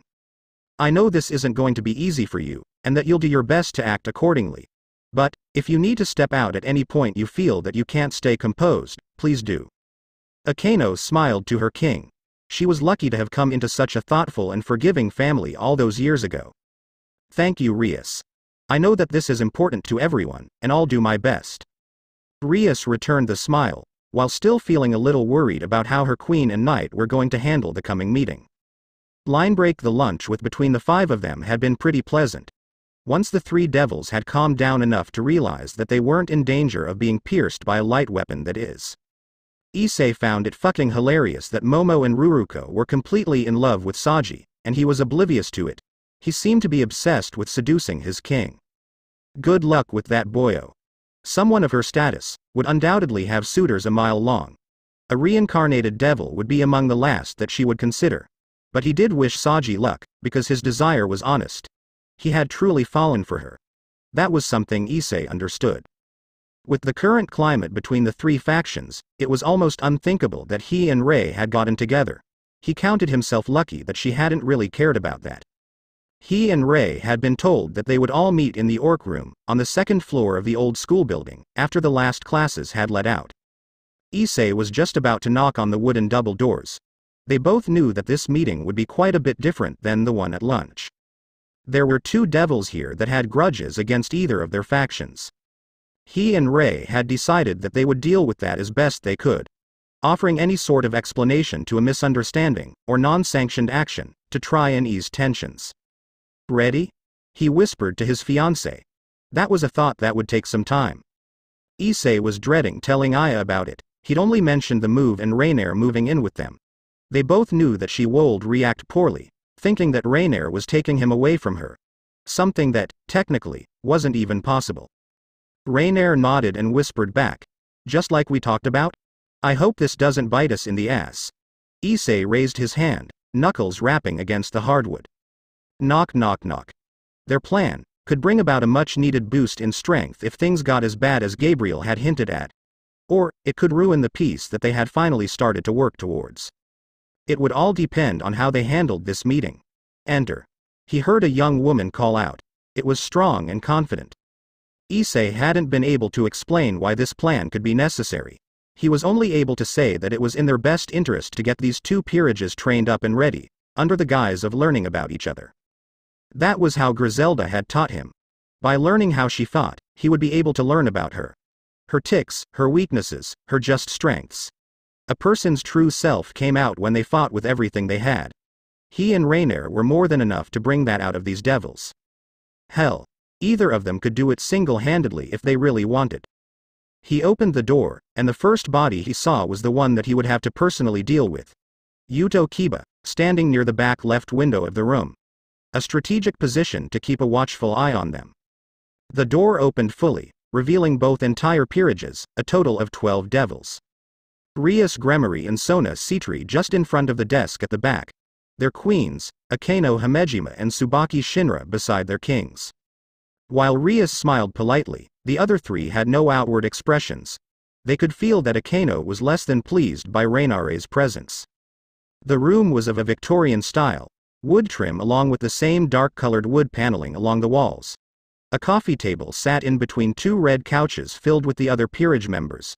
A high table with two stools near the window along the left side of the room where Kiba had positioned himself. The other side had two doors, one opened slightly, and it appeared that it was a bedroom. The other one was closed. The right couch sat Kaneko Taju, who was munching on a very large bar of chocolate. Yura Tsubasa, her blue hair giving her identity away, and Tomo Meguri, the girl with the second lowest magical presence in the room. The couch on the left was filled with Saji, Momo and Ruruko, while Rei Kusaka stood behind Momo. All in all, the Sitri members looked much calmer and more composed than Ria's group. That was expected. Issei and Rainier had hoped that the three devils they spent the lunch hour with would spread word to the others. It had at least seemed to affect the Sitri group, and possibly Kaneko. But maybe she was just too into her candy to worry about them being in the room. Issei let Rainier enter first, as was his custom, and shut the door behind them. Rias and Sona stepped forward together from the edge of the desk. "Hello Issei and Yuma, or should we call you Rainier while in private?" Rias spoke first. She had been the one to give entry to the two feather-winged beings. "Just Rainier. It's listed as my middle name in my student file." Her answer was a mix of polite and casual. Rias nodded. "Very well. Please just call me Rias." Rias looked over to Sona, who hadn't changed expression. "I am your student council president. While I understand that we are here for peace, please address me by title." Issei and Rainier nodded. "Got it, Sona Kaichu it is then." There was an awkward silence that came over the group, not knowing just how to move on from here. They all knew each other's names, even if only from the file given to each of them. But they weren't sure just how they were supposed to go about this peace test other than introducing themselves. Issei and Rainier had only gotten to know Saji, Momo and Ruruko, outside of the info in their profiles. Starting a conversation with a stranger wasn't something that was common for either of them, other than being partnered with someone for a mission. "I guess I'll just start talking," Issei said. He gave a light bow. "Like my profile said, I'm Issei Hyodo, Gabriel's reincarnated Joker, and the current Red Dragon Emperor." When Issei raised himself, he saw the mix of looks he was receiving. Rias and Sona both had wide eyes, unable to believe that this portion of info had been left out of the portfolio. That was an important piece that had been missing. The rest were wide-eyed as well, but it was more of a shock and awe, like they were seeing someone that could kill them with just a thought. It wasn't far off the mark, but it would take at least a little effort. "You're the Red Dragon Emperor." It was, surprisingly, Ruruko that had stepped forward and asked. Issei nodded, not understanding their confusion. Hadn't they been told that? "And Gabriel's Joker?" It was Rias that time. Another nod from Issei. "Yay. Wasn't that in the file?" The collective group but Rei answered in loud unison. "No." Rei felt like scratching at the back of her head, like her future husband did so often when he was presented with a situation he didn't know how to handle. Issei, on the other hand, narrowed his eyes ever so slightly. He and Rei had been given pretty much everything but blood type and favorite foods. Why were the devils not given the appropriate information on the envoys coming to their school? And what was the proper course of action here? Were they given less info on purpose? Or was it outdated files? Issei wasn't feeling much other than a slight amount of hostility from Kiba. He'd expected to be feeling at least 5 times this based on his profile. Akeno was about where he'd expected. But her hatred for Fallen in general didn't seem to be a general disdain, unless it was her father. Which, from what Issei had read and been told, was idiotic. "Might I ask, what info you have on Rei then?" His voice had gone from polite to nearly emotionless. Sona and Rias both picked up on it. They understood it to mean that he had expected them to all be on the same page. "Yuma Amano, or Rainier, is a second-generation fallen angel. That is about all we have. We were able to learn more about you, Issei, through your family name than the files given to us." Rei looked over at Issei, an uncertain expression on her face. What now? He could tell she was asking him, and honestly, all he could think of was to continue on, He didn't see a reason for this to really halt the plan they developed. He would bring it up to Gabriel though. After all the potential damage control had been dealt with.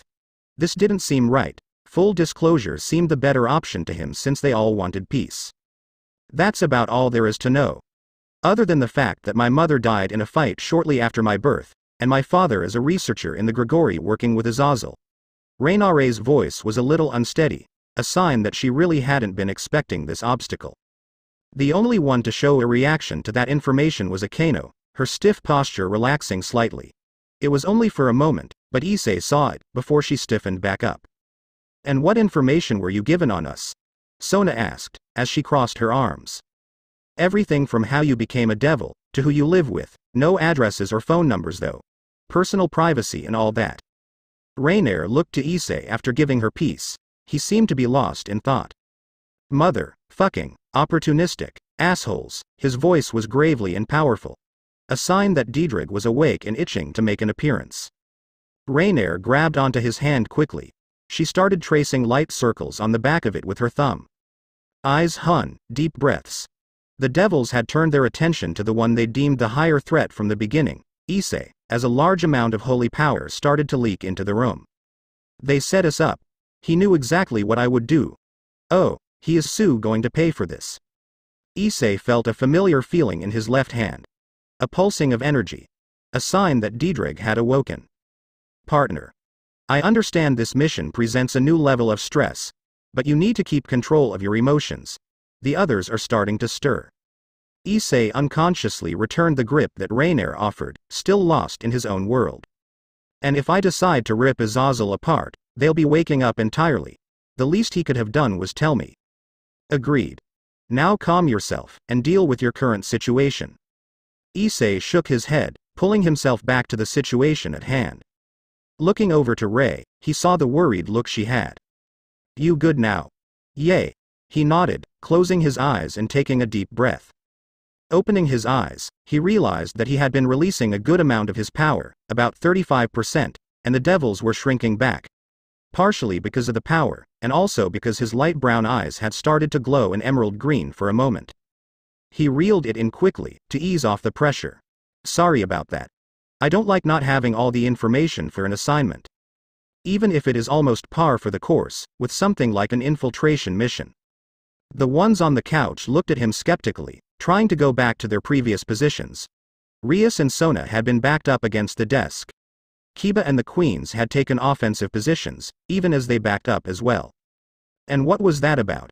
Sona asked, being the first to recompose herself. Who was it that put together the profiles given to you? He asked, glancing back and forth between her and Rias. Seraphal Leviathan. After all the leaders met, he nodded. It made sense. She was the one in charge of foreign affairs, so it would fall into her territory for this. And there was little doubt that she would oversee this personally, due to her sister's involvement. We've been played by those who orchestrated this test. In the grand scheme of things, it doesn't mean much. I've been around Azazel enough times for him to get a read on how I approach things like this. The rest had recovered and set themselves back into their positions. What do you mean? Rias looked fairly cross, not liking the mention of them being manipulated. Issei stared at Kiba intently.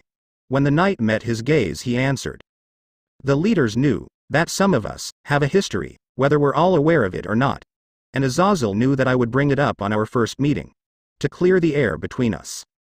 Kiba held eye contact with Issei long after the angel had set his eyes back to Rias. Rainier watched as comprehension set in. The rage that came was immeasurable. His hands started to shake. His breathing picked up in pace. His face started to redden. The power of his presence wasn't anything spectacular. But the anger, if Issei hadn't warned her beforehand, then she would have readied herself to strike the devil down. Issei felt the change, and looked back to Kiba. Looking at the guy, it was obvious he was beyond pissed. Yuto? Rias turned to face her knight, feeling his anger had yet to plateau or recede at all. Kiba couldn't answer, only focused on the angel in front of him. Good. At least one other person is as pissed off as I am. The group of devils looked at Issei, like he had grown a second head. He was glad that Kiba was looking like he wished a death of 1,000 cuts on Issei? And why would you be upset about it? Your people allowed it to happen in the first place, Kiba growled out. The group wasn't sure how to feel about the normally kind and composed knight being in this murderous state. Issei didn't look fazed in the slightest, almost as if he expected it. When you're calm enough for the full story, I'll tell it. That's something that should probably be left for another day though. None of the devils could react fast enough, not even the other knight in the room, as they weren't expecting Kiba's reaction. The male knight flashed forward towards Issei, forming a double-edged sword of dark energy in his hands. Kiba reappeared, his sword centimeters away from Issei's neck. The dark sword started to glow as the devils felt Issei bring his holy power forward. Kiba! Rias yelled out to him.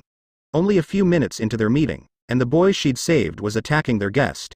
She was angry and disappointed, he knew better than to act this way. Issei's power rose, until the sword fizzled out of existence, the focused holy energy too much for it to handle. Kiba jumped back a few feet, dropping the handle of his sword, only to form another. Tell me what part you played in that hell. Or else. The threat was clear. Talk or die. Only Kiba didn't know how powerful his would-be opponent was. Rias stepped towards Kiba, determined to stop this nonsense. Stand down this instant, Yuto. Issei raised a hand towards Rias. No, it's all right. He gave Kiba his attention once more. Here's the cliff notes. Heaven never sanctioned that operation. That was entirely a grab for power by the church. Or more accurately, one member of the church who happened to be in a position of power. I ended up getting chewed out for 6 hours, and spent a week confined in the second heavens jail after I told them I pulled kids out of there, killed 18 church members and an angel. Kiba looked at the angel incredulously, as did the rest of the group except Rainier. She knew the story. Issei gave her a detailed account about it after she asked about the siren dagger's mark on his chest. Why you? I thought one of the others knocked out part of the wall using the gas lines. Issei shook his head, raising his left arm, palm up to show a quarter-sized scar. Sorry man, that was me. I got shot a few times going in there, this is the only one that's scarred. He lowered the arm. Look Kiba, I'll tell you my entire side of the story. Just take the time to get a clear head first, alright? We'll sit down and talk about it in a day or two. His mind had been thrown through a loop, and could only nod dumbly, before walking over to the couch and plopping down. He would be staring out of the window for the rest of the meeting. To know that an angel had been there, had listened to their pleas, it changed a lot, and he wanted that explanation. What was that about? Saji was looking between Kiba and Issei curiously, not getting what had set the night off. No offense Saji, but that's a very personal subject, Issei answered. If we could return to the previous topic. Sona shifted the conversation back on track. She would ask about the killed an angel part later. Why would you two be given more information than us deliberately? Because if Kiba had somehow learned how we'd met before, he might have been hostile in a public setting. The leaders probably wanted us to all be in the same room before things could take a turn for the worst. Sona seemed to accept that answer, after having seen how Rias' servant reacted. Rias gave Issei and Rainier a surprise when she stepped forward and bowed to the two of them. I am sincerely sorry for how this meeting has started. I hope it won't affect things going forward. Both Rainier and Issei waved it off, like it was nothing. No worries. We came prepared for something like that to happen, Ray said easily. Yay. Not the first time someone's tried to slice my head off. There was the start of another awkward silence. None gathered in the room really sure where to take things from here. The devils were curious about their guests, but not sure how to approach the questions they wanted to ask. Most of it was about the rumors regarding the relationship between the angel and the fallen.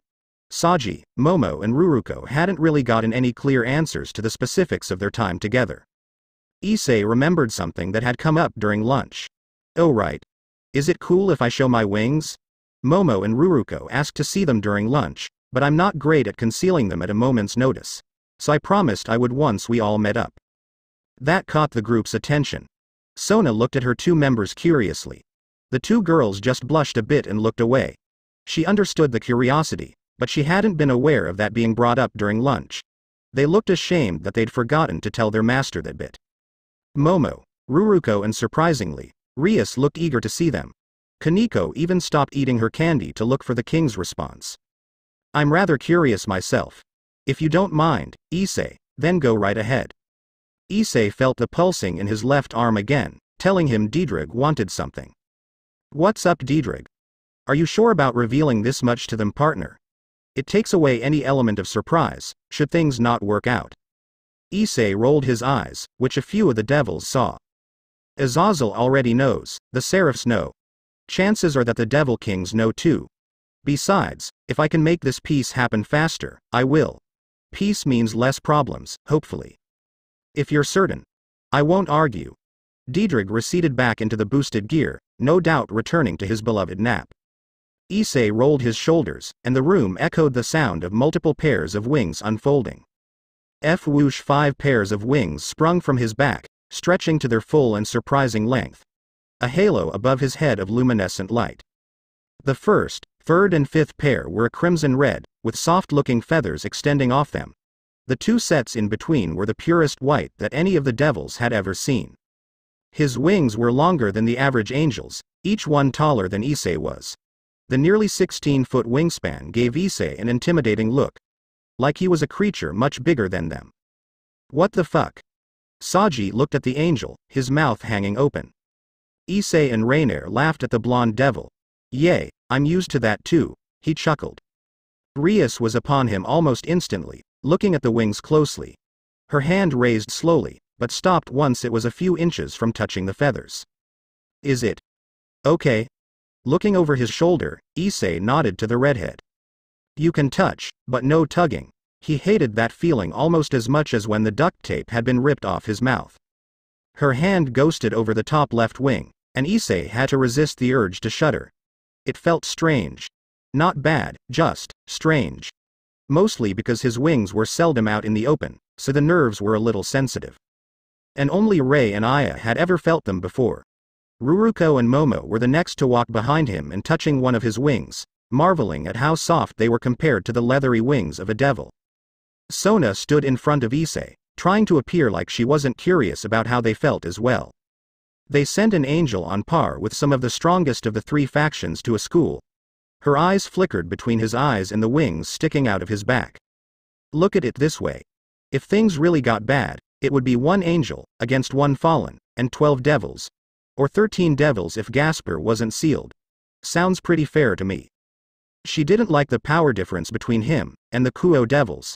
That raised the question, how many did Rainier have? And that 1 angel just happens to also wield a Longinus capable of killing gods. Issei shrugged. I don't really bring Diedrich out unless I need to. Less chance of drawing attention to myself that way. Sona turned to Rainier, who hadn't left Issei's side this entire time. Do you mind me asking how many wings you have? The fallen contemplated not saying anything. But again, her and Issei had talked in depth about what they would and wouldn't share. She gave Issei a glance, who smiled and nodded. She sighed and said, 8.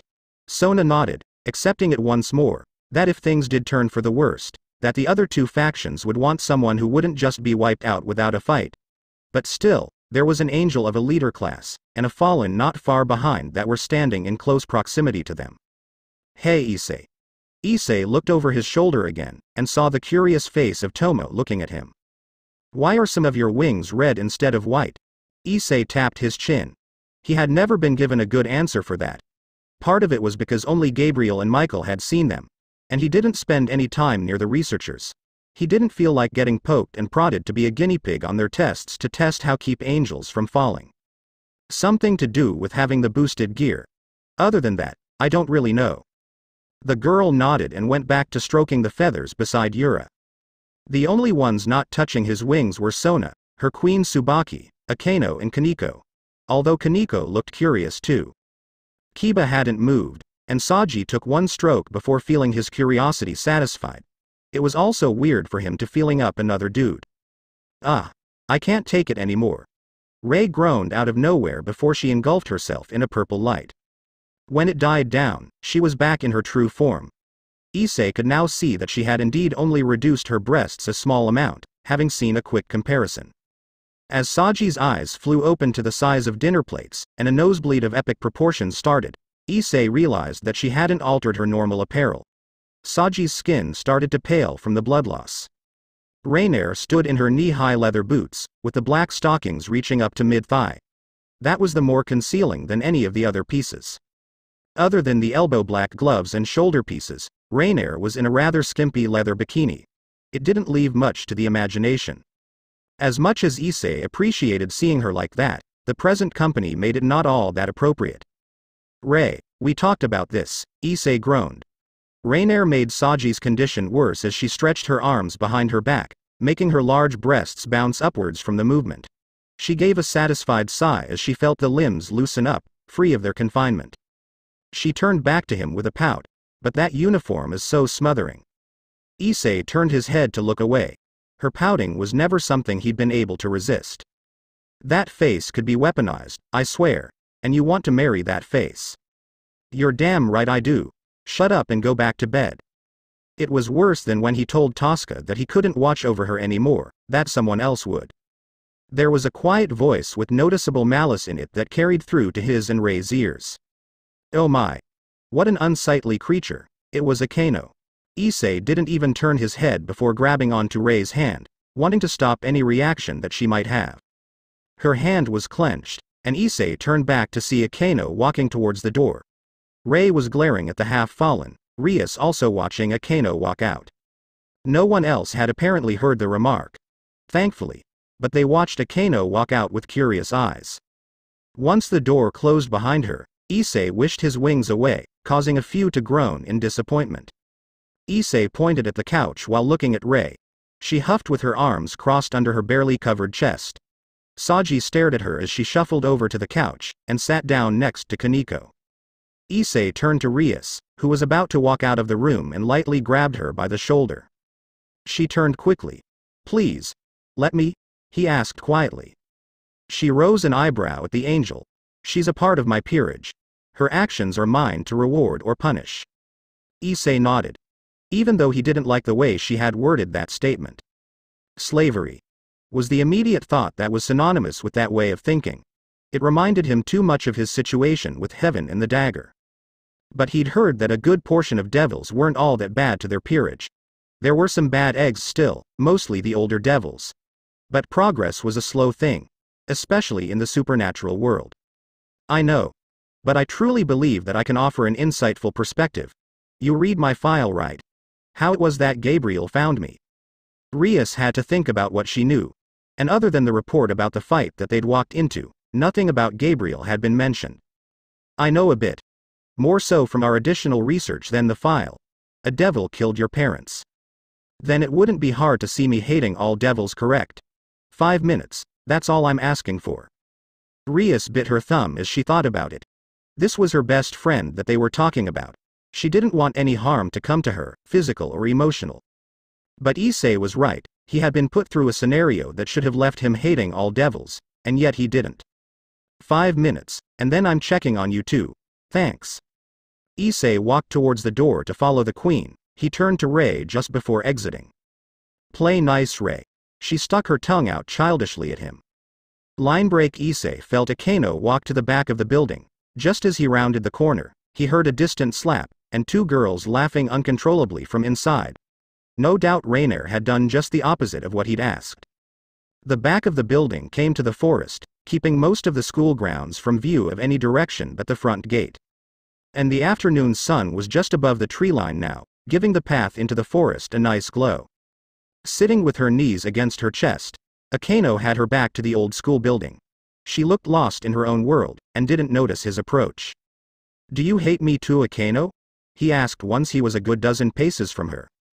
She snapped her head up to look at him. Those violet eyes, so much like Ray's, so similar to many of the fallen, were boring into him. "You haven't done anything for me to hate you," she said, wiping at the non-existent tears. They wouldn't have been tears of sadness, more of anger. "Then why hate Rainier?" Issei asked her bluntly. "It wouldn't bother me too much, I'm used to people not liking me." Her glare turned a little curious. Issei sat beside her, his back against the wall, legs stretched out. "Rias let me talk to you alone for 5 minutes, so I'd like to ask a favor." She gestured with her hand for him to continue. "You might not like what I have to say, but I promise that I mean well. Ray and I came here knowing full well that this wasn't going to be a walk in the park.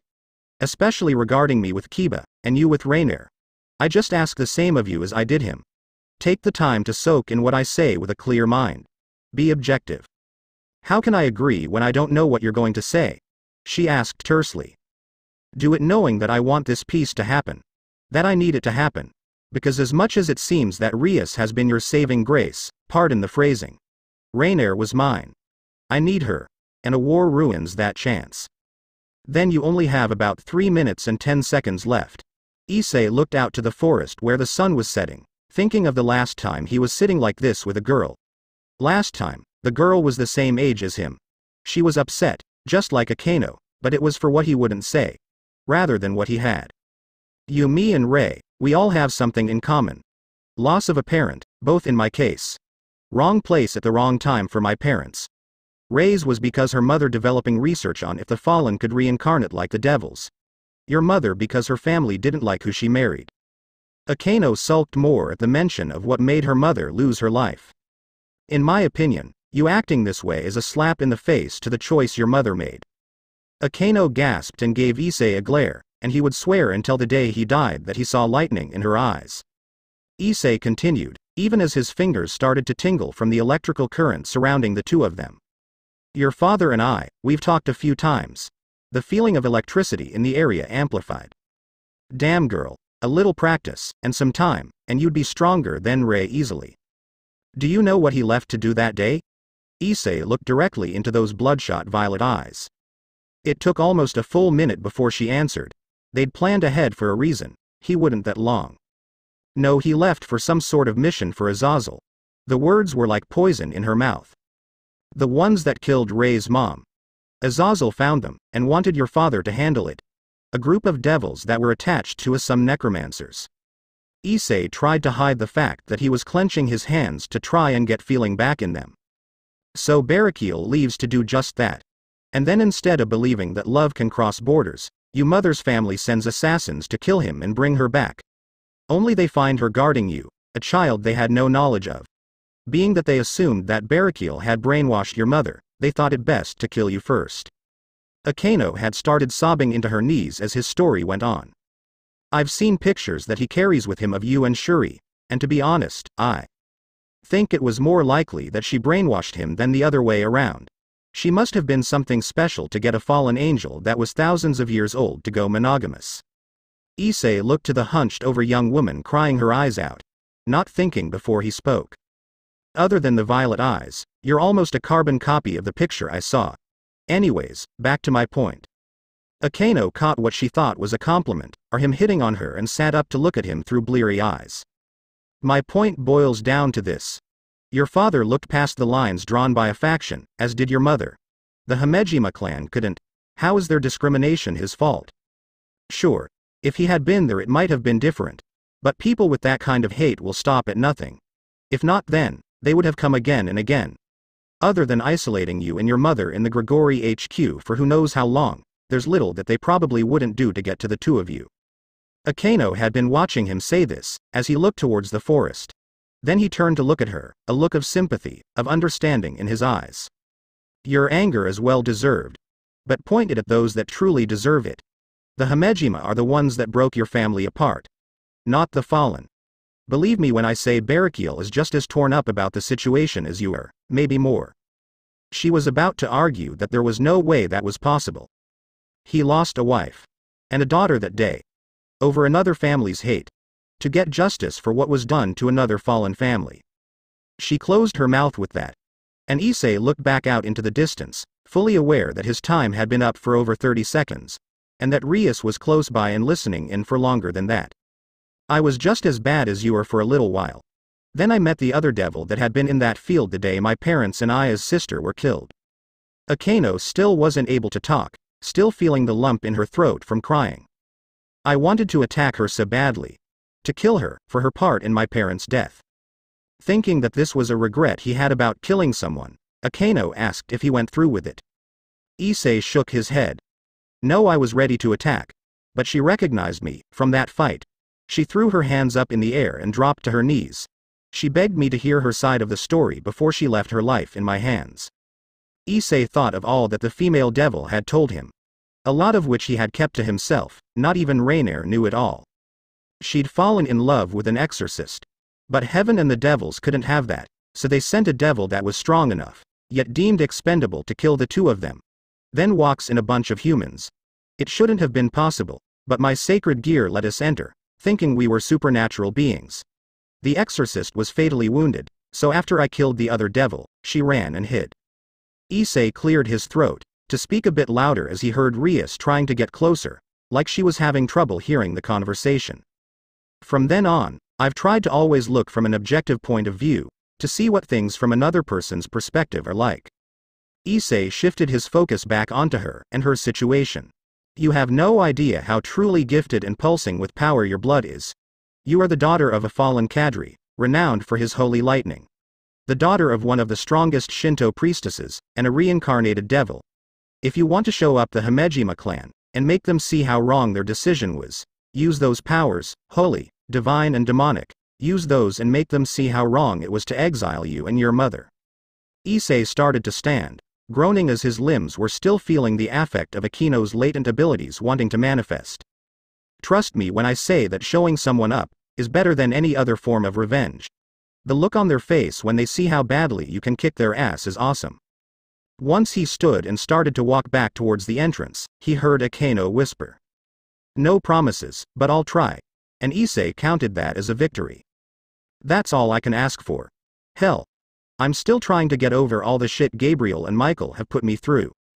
Linebreak. The room had gone quiet after Issei followed after Akino. Kaneko was about to return to eating her candy, before a question she'd been burning to ask came out. Why him? She asked quietly. The others were understandably surprised that she'd spoken at all. The small first-year girl was never talkative around anyone she didn't know well. Ray turned to the girl, sensing this very aspect of her personality. Issei would be impressed if she managed to get the small girl to open up a bit. And then, maybe she could get him to that thing she'd always wanted, but could never quite get the courage to ask for. A lot of reasons. His passion, his understanding, his cooking, when he just says that he loves me out of the blue.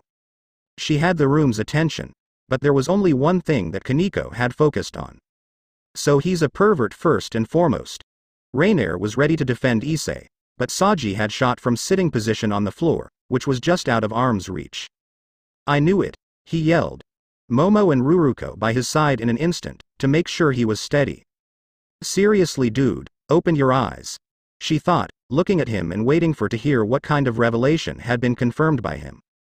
He went after her because she's dressed like a SL. Slap. Saji was down on the ground, his left cheek having a new handprint across it. As expected, the two girls knelt down to him, checking to make sure he was alright. Rainier rolled her eyes at them. Sure, it was a fairly hard hit by human standards, but not by hers. She could have spun his head full circle if she tried, but she'd wanted was to knock some of the stupid of him. She looked over to the Sea-Tree heiress, gauging what she thought about her violent action. She was happy to see that Sona was smirking. No hard feelings? Sona smiled towards the fallen. None. Nice hit. Rias had done nothing but stare at the door, worried about what was happening downstairs. Rainier caught onto it, and spoke her mind. He won't mind if you go down there a little early, you know. Rias turned to the fallen, uncertain of what to do. Won't he be upset that I went against my word? Rainier scoffed at the redhead. Not in the least. I know him better than anyone. He'll understand that you're concerned about your queen. When you go down there, don't say anything, and stay just within hearing range. Only approach her about a minute after he leaves. Rias didn't need any more coaxing, and bolted for the door, eager to find out what was happening down below. When she came outside and heard what was being said, was he hitting her? No, she must be hearing things. It was surprising to say the least to hear about a devil and an exorcist falling in love, but it struck a familiar chord inside of her. It was so much like her brother's tale with his wife. Two enemies meeting and falling in love, defying the system that said they had to hate each other. Hearing Akeno cry the way she was, broke her heart. She wanted to run out and comfort her, but she would abide by the words of the fallen. Peace required trust after all. Not that she'd given them hers completely. But the two of them did seem genuine. There was another pang in her chest when he said, I need her. It wasn't what he said, because she'd heard those words from a despicable excuse of a man before, and several of her fellow students at Kuo. It was the tone. It was desperate. No, that wasn't it. Rias couldn't come up with a way to describe his voice at that moment. But there was one thing she was certain of. Issei fully believed that to maintain himself, Rainier needed to maintain her part in his life. Or all would be lost. Which was weird. Weren't angels supposed to be compassionate? Should anything change that, well, there were stories of what a Red Dragon Emperor could do. When she'd approached Akano, Rias was surprised that her queen knew that she was listening in as well. It was given away by a shift in Issei's posture and voice. Is he right, Rias? Akano was looking to both her best friend and master for guidance. And Rias was just as lost as her. She didn't have the correct answer. If he is, I don't see a downside to widening your array of abilities. If he's wrong, you have a very long life ahead of you. Long enough to get over the pain of trying. End. I'm starting to feel like I don't want to upload a chapter unless it's like 8 to 11k long. I just can't seem to get the short chapter format right. So it means longer in between updates usually, but this was pretty much outlined in my head. I'm starting to deal with Rias' peerage problems because Issei wants them to be ready for what might be coming. And if they don't like or trust each other, that won't be possible. Some people have asked about my erratic update tendencies also. I work on an ambulance, so that means I work 24 hours on duty. And 48 hours off. Those 48 hours have a lot of time spent writing when I'm not dealing with my wedding planning shit, or other obligations. That's why. I said previously that Rei will be standoffish with the devils. That'll be when she's alone with them. Next chapter preview. You revealed yourself as the Red Dragon Emperor to them? Yes. Because none of you bothered to tell me that they weren't given the same amount of information on me as I was given about them. Why are you so angry with me all the time, Eyes?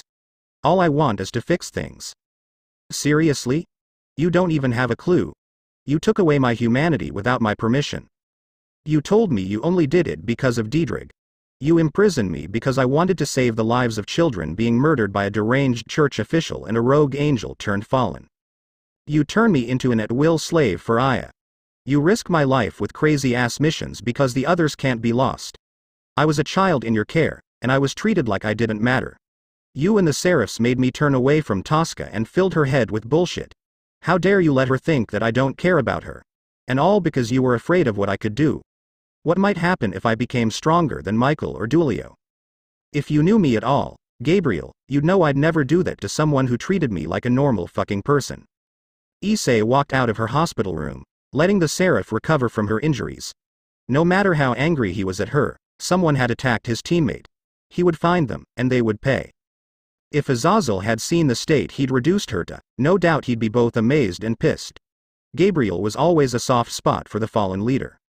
First, previous ch3 of 8 next chapter 4 Gabriel, the most beautiful and powerful woman in heaven, had a scheduled meeting between a few factions. It was a meeting of messengers from the Greek and Norse factions with heaven, about the means in which they would communicate. Routes to travel, where to be expected to exchange letters, packages, or anything else that was needed. They were meeting in the human world, an isolated island off the coast of New Zealand, as it was generally neutral territory. Auckland Island.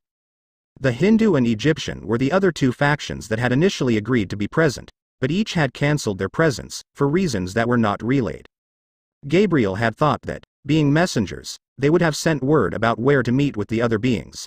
She hadn't heard anything in the month that the meeting location and time was set.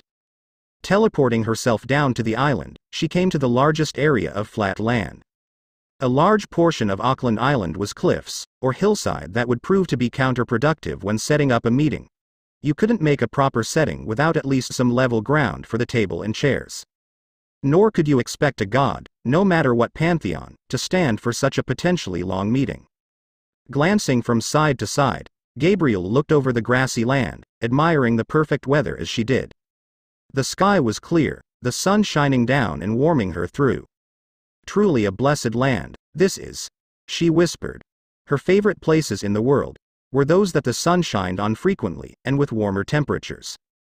Gabriel walked to the edge of the plateau, looking over it, to see if she could find any signs of other people anywhere near her. There was nothing, no sign of any other life beside her. She tried the other side, and found the same thing. I am certain that we were supposed to meet at this time. The last details she was given specified as much. It was surprising that the Hindu faction had sent word for the meeting. They were among the more reclusive factions around the world. The thought that maybe the meeting was cancelled and she hadn't been informed never crossed her mind. Her dealings with the Hindu, as few and far between as they'd been, told her that they always stayed true to their word. Unlike the Norse or Greek, those two factions often either were too laid back to send word of a change, or just plain forgot altogether. Suddenly, a flare of magic came from behind her. Gabriel turned to face whoever it was, thankful that she apparently wasn't the only one that would be showing up. The strange white, almost colorless magic circle revealed a young man. The black hair, eye shape and combination of a Japanese school uniform underneath a layer of what looked to be Chinese armor told her that he was of Asian descent. "Hello, young man. A pleasure to have company on this otherwise empty cliff." Gabriel spoke warmly with her usual smile. The young man turned to her. Immediately Gabriel could tell that he was the charismatic type, which worked well in a messenger role. Whichever faction he belonged to had done a good job picking him. It was part of the reason the Heavenly Father had Gabriel as his messenger.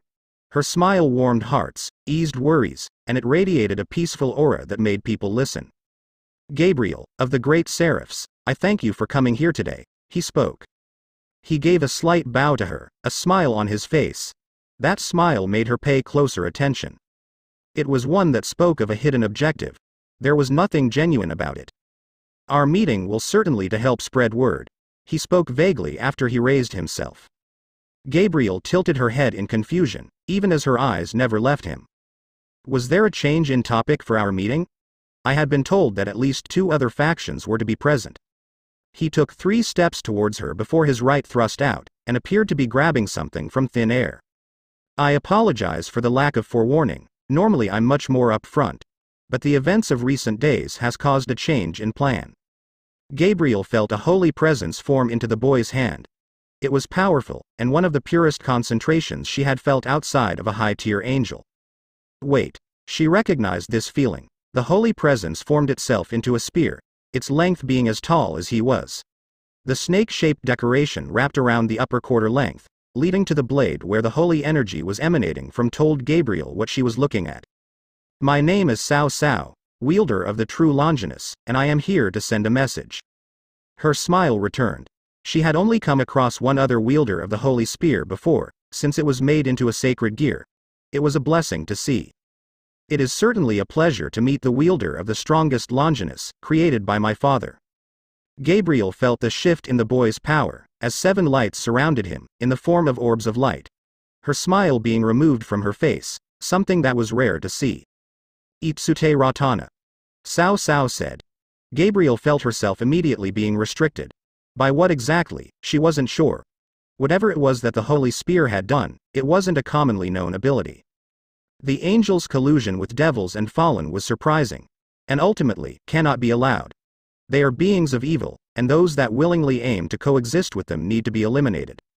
Cao Cao's face turned serious, the spear placed in both hands now, and pointed directly towards her heart. Gabriel tried to summon a spear of light, to defend herself, only to find herself unable to. She looked at her hands in surprise, not knowing why her abilities were failing her. She hadn't had to fight in a very long time, but she was by no means rusty. Her light had never failed her before, why now? "My hope is that your death will bring heaven to the proper realization. The fallen and devils have no place in this world, they need to be removed. Humans will lead the charge, proving that we are not the helpless beings the supernatural thinks we are." Cao Cao charged forward, his spear still pointed directly at her heart. Gabriel unleashed her wings, preparing to take flight if needed. She may specialize in light manipulation, but hand-to-hand combat was by no means a foreign subject to her. The spear thrust forward, and Gabriel tilted her body to the right, letting it slide by her. Gabriel jumped up to swing her leg around and kick the man in the back of the head. When Cao Cao saw that his attack missed, he rolled to his right, letting her leg come overhead. When he stood upright, Gabriel was in a fighting stance, her robe fluttering in the breeze lightly. "What will attacking me accomplish? Other than getting heaven to search for you?" Her voice held none of its usual happy tone. The battle-hardened warrior of the Great War was standing on the field now. one that had killed leagues of fallen and devils single-handedly. Her sapphire blue eyes narrowed towards her current opponent. Taking you out of the picture will make heaven rethink their peaceful presence in Kuo. It's truly a shame that such a renowned angel such as yourself has advocated coexistence with them. He didn't elaborate any further, wanting to get his plans moving forward for after she was dead. Cao Cao spun the holy spear around his body to be in his left hand now. I have many obligations after this, so I shall make your demise short and quick, out of respect for your position. One of the orbs that had been hovering in a circle above him shone brightly. Atsusa Ratana. Cao Cao vanished from view. Gabriel's eyes scanned the field quickly, seeing and feeling nothing. The holy presence appeared directly behind her a moment later. Gabriel tried to take flight, to get out of the path of the holy weapon. Ah! She yelled, feeling the blade scrape against the lower part of her back. If she had been standing on the ground, her head would have likely been separated from her body. As it was, there was a nasty slice where the blade of the spear had met her skin. Gabriel landed back on the ground 100 feet from Cao Cao. How are you able to lock my light powers? She demanded. My balance breaker. Polar Night Longinus Chakra Valdine. These 7 treasures allow me to combat even some of the strongest supernatural beings. Cao Cao pointed to the one that he'd used on her first. Itsute Ratana seals any special abilities of a woman for a time. Your light abilities included. She widened her eyes at that. Without her light, hand to hand would be the only way for her to fight. Cao Cao pointed to the other orb he'd used. Atsusa Ratana teleports anyone of my choosing, to any place of my choosing. Near instant teleportation would make him a hard opponent, even if she had her full array of powers. Without them, her fate would be sealed. The slash on her back was bleeding down her robes, she could feel its sting.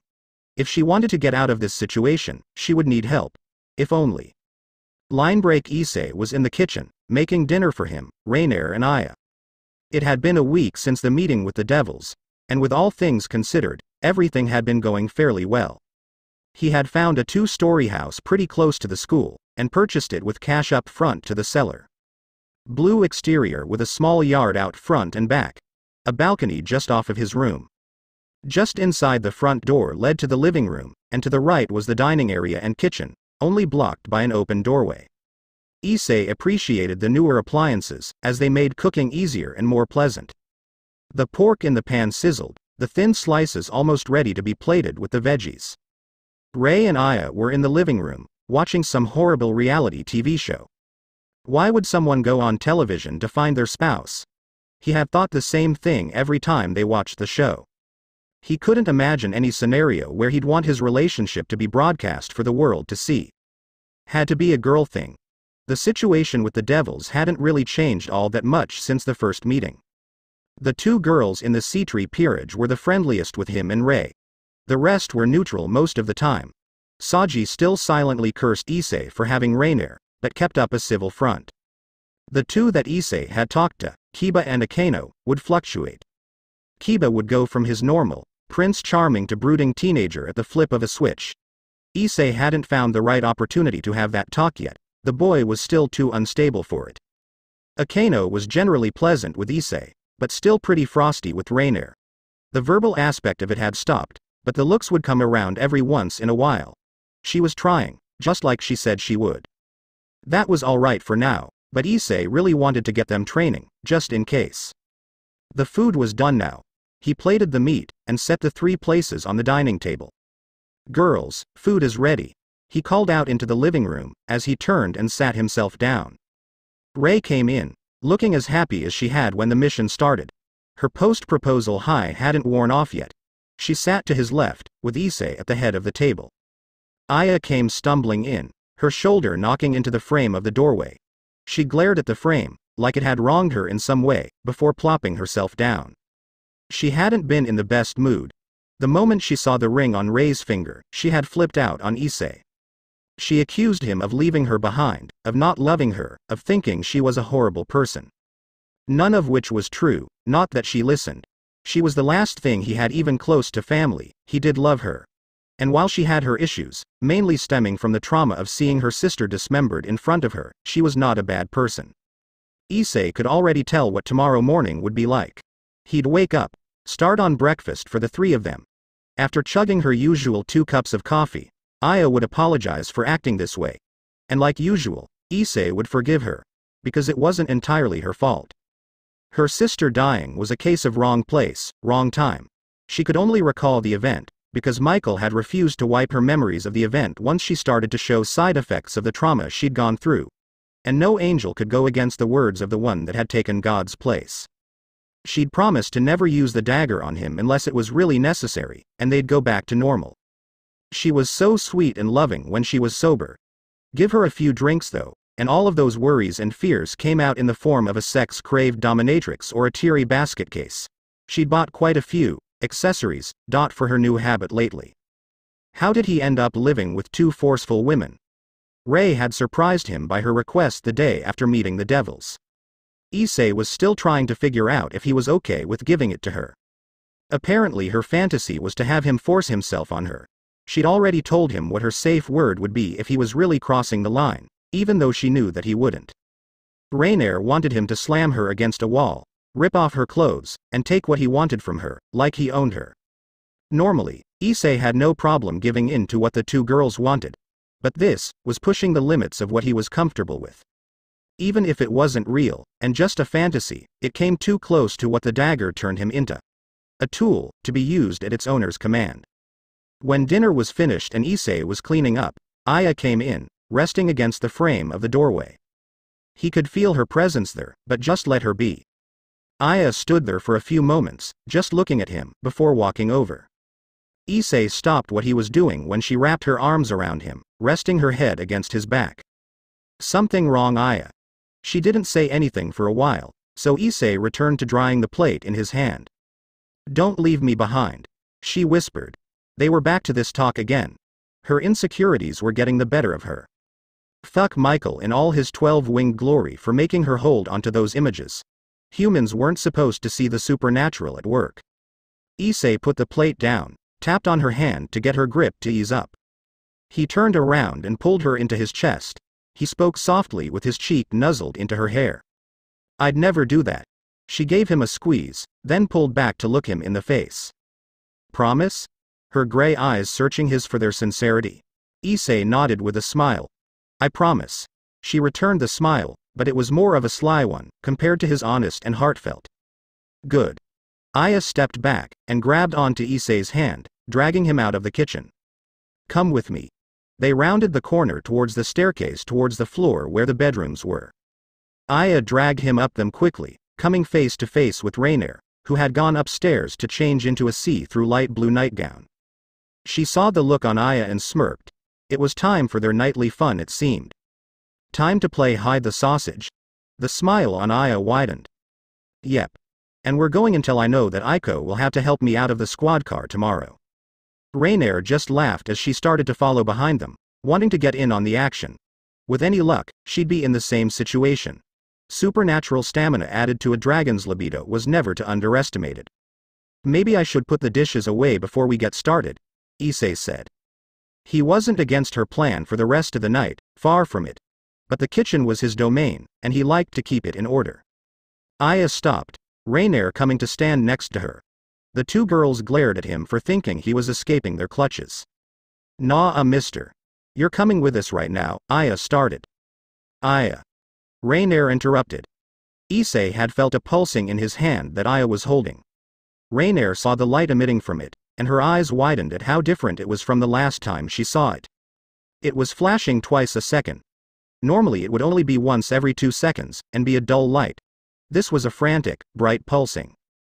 A distress signal. An emergency. And apparently an emergency that required the Joker. What? The human turned to Rainier.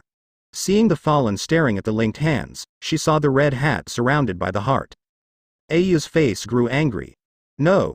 She's been stealing you away much more than normal lately. She can go without for one more night. Issei looked down at his hand. This wasn't good. An emergency call had only come to him once. And after that, he had heard talks going around the upper echelon of heaven to only call him again if it was a matter of life and death. That's what he got from letting that stray walk out of there after defusing the situation. She had only been defending herself, and not escalating things. And technically, Mirana had been in the wrong. She had wandered into territory she shouldn't have. Aya, that's an emergency call. You know how the angels feel about calling Issei in for anything. Someone is in serious trouble. Rainier tried to reason with her. The anger on her face didn't let up as she threw Issei's hand down. Fine, she growled, turning around to head to her room. You better stock up on vitamin waters and food. 'Cause your ass is mine all weekend. She turned around to face the angel being called. And I won't be gentle. With that she slammed the door. Issei gave a sigh.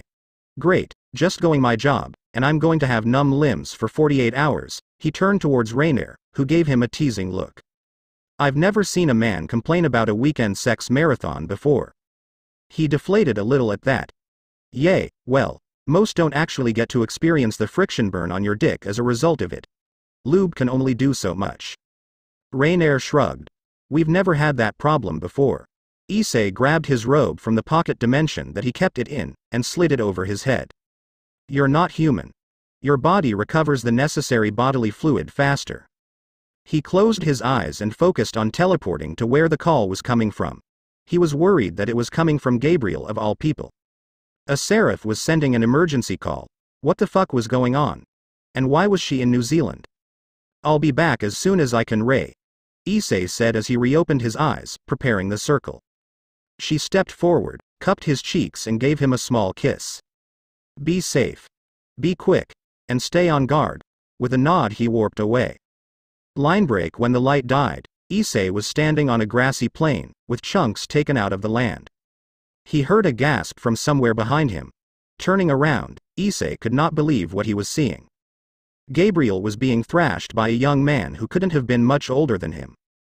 The holy feeling threw him off a little bit, and he narrowed his eyes at the thought that this might be another traitor of an angel. That was until he saw the spear. The true Longinus, and it was being used against one of God's first creations. Gabriel was on one knee, cuts and slashes over most of her body. Her normally pristine white robes were largely covered in her own blood. The robe had to have been cut at least 30 times, making over half of her skin be revealed to the world. The man stood a few feet away, just within striking range with his weapon. This is the end, Seraph Gabriel. You fought well. Gabriel stared at the tip of the spear fearlessly that was raised to pierce her skull. Issei leapt into motion, his wings bursting from his back, and 3 rings of light coating Issei's right arm. The beating of wings caught the Mont's attention, and saw the new arrival speeding towards him. Issei threw one of the rings of light towards his opponent. Once it got close, it expanded in size, large enough to circle around a mid-sized car. The spear wielder hooked it with the tip and launched it back. Issei compacted the ring that was deflected, catching it in his hand as he landed in front of the young man attacking his master. Alright, shit stain, you're fighting me now, Issei declared. The young man in front of him looked at Issei for a moment, before he realized who was standing in front of him. Ah, the fabled hidden joker. The children's crimson light. A pleasure. The smile plastered on the young man's face was exactly like when he fought Valley. But Issei was wary. Whoever this was, they were well informed. He hadn't held that title in quite a while. Not since he'd been forced to walk away from Tosca, from the kids he watched over. Diedrich, time to go to work, he said to the dragon attached to his soul. The true Longinus is not to be underestimated, partner. I know. And if he could bring Gabriel down without so much as a scratch on him, I'm not taking chances. Issei activated the gauntlet form of his boosted gear. Boost. Then prepared a technique he had only used a few times before. Mainly because he didn't want many people realizing he had it. The green gem on his gauntlet turned blue, before 3 white lights shot out of it and hovered overhead. The light died down to reveal 3 small wyverns, about 2 feet in length, circling above them. Get ready. Whatever your name is, this ends now. Issei shot forward again, his wyverns coming down to be close to him. Cao Cao readied his spear, gauging what his opponent would do. He gathered that the small flying creatures were going to be used as a distraction, so he would have to take them out first. Issei closed in and pulled a fist back. Cao Cao spun to the left, and swung his spear at the wyvern closest to him. The bladed tip was just about to connect. Reflect. His spear flung back the other direction, almost coming out of his grip. Seeing that was all that Issei needed, He mentally commanded the other two to swoop in and tag the target. The two wyverns gave small roars as they banked left and thrashed their tails at him. Cao Cao managed to catch his balance and dip out of the way for the first wyvern, the second one hitting him on the right knee. Atsusa Ratana. Cao Cao teleported himself directly behind Issei right after being hit. Divide. Cao Cao stumbled as his power left him, giving Issei the time to turn around and launch another attack. Pulling his left hand back, a red ball of energy formed. His hand launched towards it. Dragon. Once it connected, the sphere scattered into several smaller shots. Shot. One of the wyverns turned red as the balls of energy were launched at Cao Cao, preparing to transfer the gathered energy into the attack. The 12 small spheres sped forward, and the swift change in the battle was forcing him to reveal more of his treasures. Mala Ratana. He was losing the calm that he had when facing Gabriel. This angel was quickly proving to be a fighter that would push him to his limits. The spheres redirected to head towards Gabriel, who was gasping for breath, holding one arm to her shoulder to slow the bleeding. Her eyes widened at seeing the attack come for her. Her light abilities were still being blocked, so she couldn't form a barrier to protect herself. Fuck this guy. Issei thought, preparing to take it up another notch. The second wyvern came in front of Gabriel, as Issei prepared more rings of light around his right arm. Issei prepared to time his attack. The spheres made contact with the wyvern. Reflect. Issei's attack was launched in a variety of directions, 3 of them heading back for Cao Cao. Issei saw that the young man was looking at the spheres heading his way, only paying minimal attention to him, thinking that the wyverns were remotely controlled in the bigger threat at the moment. Issei launched all 3 light rings at him, timed to hit just after the dragon shot. The bottom ring was set to cut, hopefully taking off a portion of his legs. The upper and middle were to ensnare the opponent for capture. Cao Cao scowled at the dual attacks, and jammed his spear's hilt into the ground at his feet. A barrier of golden light coming down around him. The spheres, as well as the rings, dissipated after contacting the barrier. When the barrier receded, Cao Cao stood and looked up into the sky, seeing the setting sun. It appears I have run out of time. No matter, the message has been sent. Heaven will realize that peace with them is the wrong choice sooner or later. And just like that, the wielder of the true Longinus warped himself away, leaving Issei confused. The fuck? His senses told him that the young man was truly gone, and not just hiding to get the drop on him. He turned towards Gabriel, who had apparently fainted at some point when he wasn't looking. He ran up to her, and inspected the wounds. There was a lot of blood on her. Her skin was pale. Feeling for a pulse on her wrist, Issei could feel it was rapid and thready. Hypovolemic shock. He needed to get her out of here. Issei picked the seraph up bridal style, her blood getting on his own robes. Issei warped them to the 5th heaven, where the medical ward was located. The same white and gold was the main decor, as it was with all of heaven. His arrival made a few of the angels that were nearby jump in surprise. They scowled when they saw who had arrived. They didn't even notice who was in his arms. Issei rolled his eyes and yelled, "Will one of you useless bird brains get a fucking medic?" That drew the attention to the female body in his arms. The panic that set in was almost immediate as they scattered. Issei walked forward, through the double-wide, white hallway. A lot of the rooms in Heaven's hospital had been turned into research offices, since the number of wounded had plummeted after the ceasefire. 5 rooms down was the first open room that wasn't an office, but a regular medical room. Issei strode in, and placed Gabriel down gently on the bed, turning on the monitor above the bed. It was amazing how much the supernatural had taken from human customs. Heart monitors equipped with automated blood pressure cuffs, pulse oximeters, CO2 gauges, EKG leads, IV pumps. It was all there. For sealing wounds, magic could be used. But Issei was never good at that branch. He was more suited for destructive kinds. Before Issei was more thoroughly shunned, he'd wanted to train to be a part of this facility, being a trauma specialist. He grabbed the trauma shears and cut down center of Gabriel's robes, enough to get to what he'd need, but not enough to expose her, along with a cut in the sleeves. He checked her arms for cuts. The left upper arm was free of injury, so he grabbed the BP cuff and placed it there. There was no doubt she needed blood, but he couldn't tell how much she'd lost. 78/40 the blood pressure read as he was wiping some of the blood off her skin to get a better look at the wounds. that were already starting to heal. Only the one on her other shoulder and her back would need a bandage. The blood pressure was low, but hopefully wouldn't take too much for her to be back up to an acceptable pressure. Issei formed a calm circle around his ear, calling the Queen of Hearts. Griselda speaking. Issei didn't waste time with pleasantries, not with this woman. Come to fifth heaven. Gabriel's injured. He cut the communication off as she was starting to ask for more information. He would tell her when she got in the room. Issei was placing the heart monitor leads on his king when Griselda warped into the room, looking like she was nearly in a panic. And when she saw where Issei's hands were, she went from panic into anger. What in the world do you think you're doing? The hooded angel stomped forward towards her fellow brave saint. Issei didn't even acknowledge her, he was busy making sure that Gabriel got proper care. Seems like it doesn't matter if it's human, angel, devil or fallen, hospitals make you wait for fucking ever. He grumbled in his mind. He was currently placing the heart monitor leads on her chest, being careful to block her breasts from his sight. The less the others had to hate him for, the better.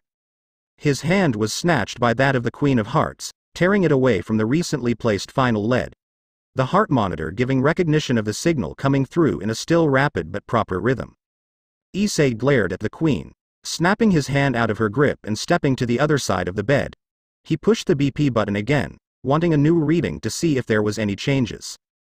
He turned towards the six-winged angel while waiting for the machine to do its thing. I was putting her on the monitor and cleaning her up. Issei faced towards the door and raised his voice so that the angels in the area could hear him.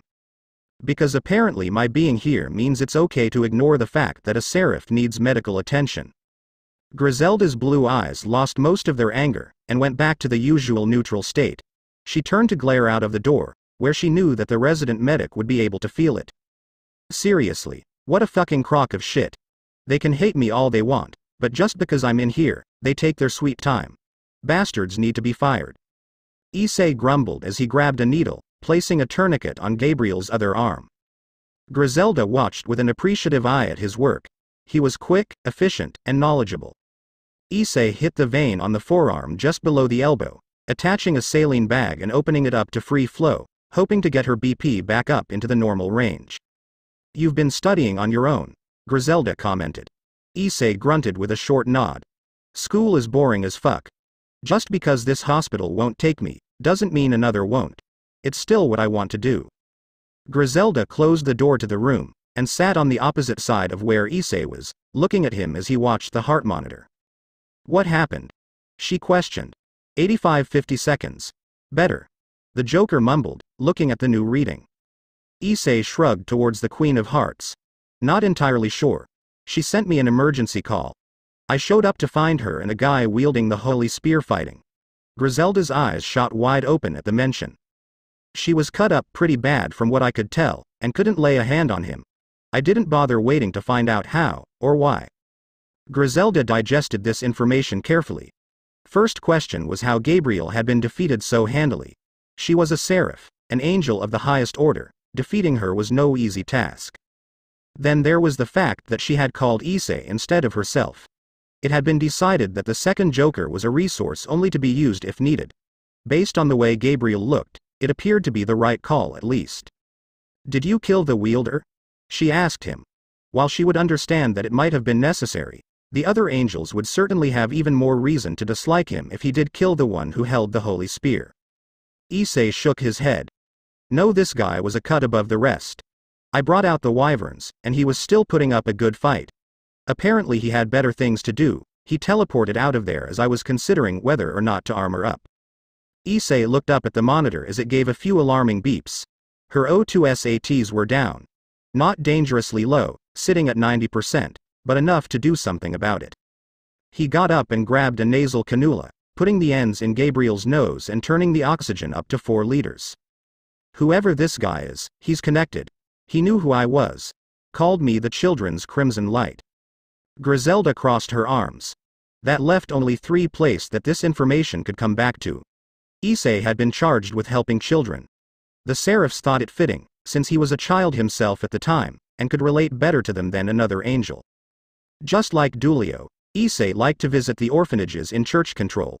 While Dulio liked showing them different foods, Issei just liked playing with them. Children's Crimson Light had only come from 3 of those orphanages. One in Canada, one in China, and the last in India. It didn't even mean that whoever this person was came from the orphanage, only that the information had spread from there. It would be hard to track the information trail. Griselda gave the Joker a questioning glance. Why call me here? Why not just talk through the magic circle? It seems as though you have things under control here. Issei sat back down, his eyes waiting to see that oxygen percentage rise. Has your search led to anything substantial? Anything that might be useful? I'm asking because I don't intend to leave her here with these idiots. I called you specifically because I can't stand being around the others for very long, and I wanted someone who would believe that I didn't do this to her, before she can say so herself. Issei saw the O2 sat start to go up slowly, so he turned back to Griselda. I'm sure you've asked yourself, what happens if our king dies? Do our cards still work? Will that kill us too? You might not feel as strongly about it as I do, but I'm not leaving Aya and Rainier behind because I couldn't protect my master. Griselda hadn't seen Issei in a long time. 2.5 years by her count. She hadn't thought it possible that he could be any more disillusioned with heaven. Apparently, she was wrong. I've found nothing. The fragment seems to have just vanished into thin air. All I was able to find out was that its initial direction of travel was south from the UK. Nothing on possible suspects either. She watched as Issei's face looked annoyed, then worried, and then back to the expression that she was used to from him. Empty. Normally, you wouldn't bother to ask about something like this. What's changed, Issei? He rose an eyebrow at the Queen. They haven't told you what my current assignment is. Griselda shook her head, and Issei snorted. Figures. Angels might not be able to lie, but they're awfully good at not telling the whole truth. She clearly didn't know about the peace test. He knew it was secret, but to keep it from a queen. That meant that almost no one knew about it. Why would he think anything else? His missions were never spoken of. He was the Black Ops of heaven. He rubbed the bridge of his nose. He was getting tired of shit like this. All of the sneers, the talking behind his back. All of it because of things he couldn't control. I wanted to meet face to face so that I could give Gabriel an update when she wakes up, also to try and piece some of this puzzle together. I'll take care of things here until she wakes up, should only be a few hours max. Griselda nodded. She did need to return to her search. She stood and walked over to the other side of the bed, preparing to transport herself back to where she'd left off. She put a hand on Issei's shoulder, making him flinch momentarily, as he wasn't paying attention to her. One day, Issei, I hope to learn the reason for your anger since you were confined in second heaven. You and I may disagree on many things, but I know that underneath it all is a caring person. Griselda stepped into the circle and disappeared. I hope I'm very far away, if you ever find out. Issei said to himself, still watching his king. The Queen of Hearts had a fierce temper, and didn't want to be anywhere near that ticking bomb when it went off. Linebreak Rainier was fidgeting as she sat in the orc, the other members looking towards her expectantly. Issei hadn't come home last night, and had only contacted her several hours later. All he could tell her was that an angel was hurt, and he was needed up in heaven because of the others' incompetence. She gathered that it was Gabriel or one of her brave saints that was injured, since he wouldn't have bothered staying if it were anyone else. It would also explain the emergency signal to him specifically. Only one of Gabriel's could have sent it. She had been getting questions all day, about where Issei was. She just told the other students that he had an important matter to attend to. When the student council members asked, she could at least say that he was up in heaven for something, and she didn't know the specifics. You really don't know why he's there? Rias asked, a raised eyebrow as she sat in her desk. Rainier shook her head, feeling nervous around them all. It was a lot easier when Issei was here with her. In pure strength alone, she could take them all. But devils tended to be sneaky, and surprise tactics had been proven to work against her. I don't. He said he was needed, nothing specific as to why. Rainier sat on the couch in her uniform, next to the white-haired rook, who was scarfing down candy. The devils could all tell that she didn't want to be in their presence by herself, while they themselves felt almost the opposite. Sure, Issei had come off as a trustworthy person, who was truly wanting this peace to last. But he was still the antithesis of their race. Rainier was too, but Issei was the stronger opponent. So with him gone for the moment, the danger was more than halved. Rias had noted how Rainier stepped into the room, and scanned it 3 times over, before sitting at the edge of the couch where she could see the movements of everyone inside. Kiba stepped away from his normal position, towards the center of the room where the couches were. Reinare's eyes were immediately on him. A shame. I was hoping we'd finally have that talk today, Kiba said, sitting down on the opposite couch, crossing one leg over the other and opening a book. The half-fallen queen of Rias stepped into the room, carrying a tray of tea and snacks for the group. I still wonder how it is that an angel can be romantically involved with anyone and not fall, Akeno said absently, trying to make it sound like she wasn't talking to Reiner. It was the best way she could keep herself held together, if she just made it sound like she was thinking aloud. Rias nodded in agreement. I was wondering that too. The two of you seem very close. One would think that there would have to be a physical aspect of the relationship since you're engaged. Devils and Fallen aren't known for their celibacy. Reiner picked up the cup of hot tea, wondering if Issei would be upset that she told them. They had talked about many things that were all right to share. Rank, sacred gear, what their specialty was. His inability to fall hadn't come up either way. Plus, talking about Issei always made her feel more comfortable. I wonder what it would be like to be punished by an angel, Akeno said, trying to get a rise out of Reiner. They didn't know that he was already involved with someone other than herself, so trying to make her jealous wouldn't work. She was also very aware of the way dragons attracted people, but knowing that she would be his first wife made that pill easier to swallow. Depends. Do you want to be on the edge of an orgasm for an hour straight? Or do you want nipple clamps and a paddle? She thought. Issei was very open-minded. Implements of pain weren't his favorite thing, but if you showed that you enjoyed it, he was alright using them. Because the girl's pleasure was what he was most concerned with, during any intimate time. She could only thank Aya for opening that door. Akeno, I doubt that an angel would be alright with the type of scenario you have in mind. Reiner spoke before she could stop herself. He'd be fine with it. Her eyes shot open, and she clamped a hand over her mouth. The others all looked at her. Rias and Kiba with shocked eyes, Akeno with a look of expectation. And Kaneko, well, she was always hard to read. But it said something, that she had torn her attention away from her candy. They kept staring at her, waiting for more. Reiner started to squirm from all the gazes. Would you care to elaborate? Akeno was actually speaking and looking directly at her now.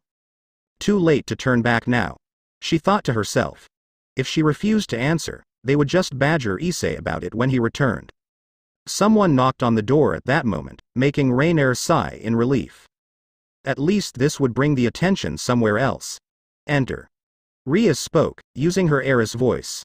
The door opened to reveal the student council members.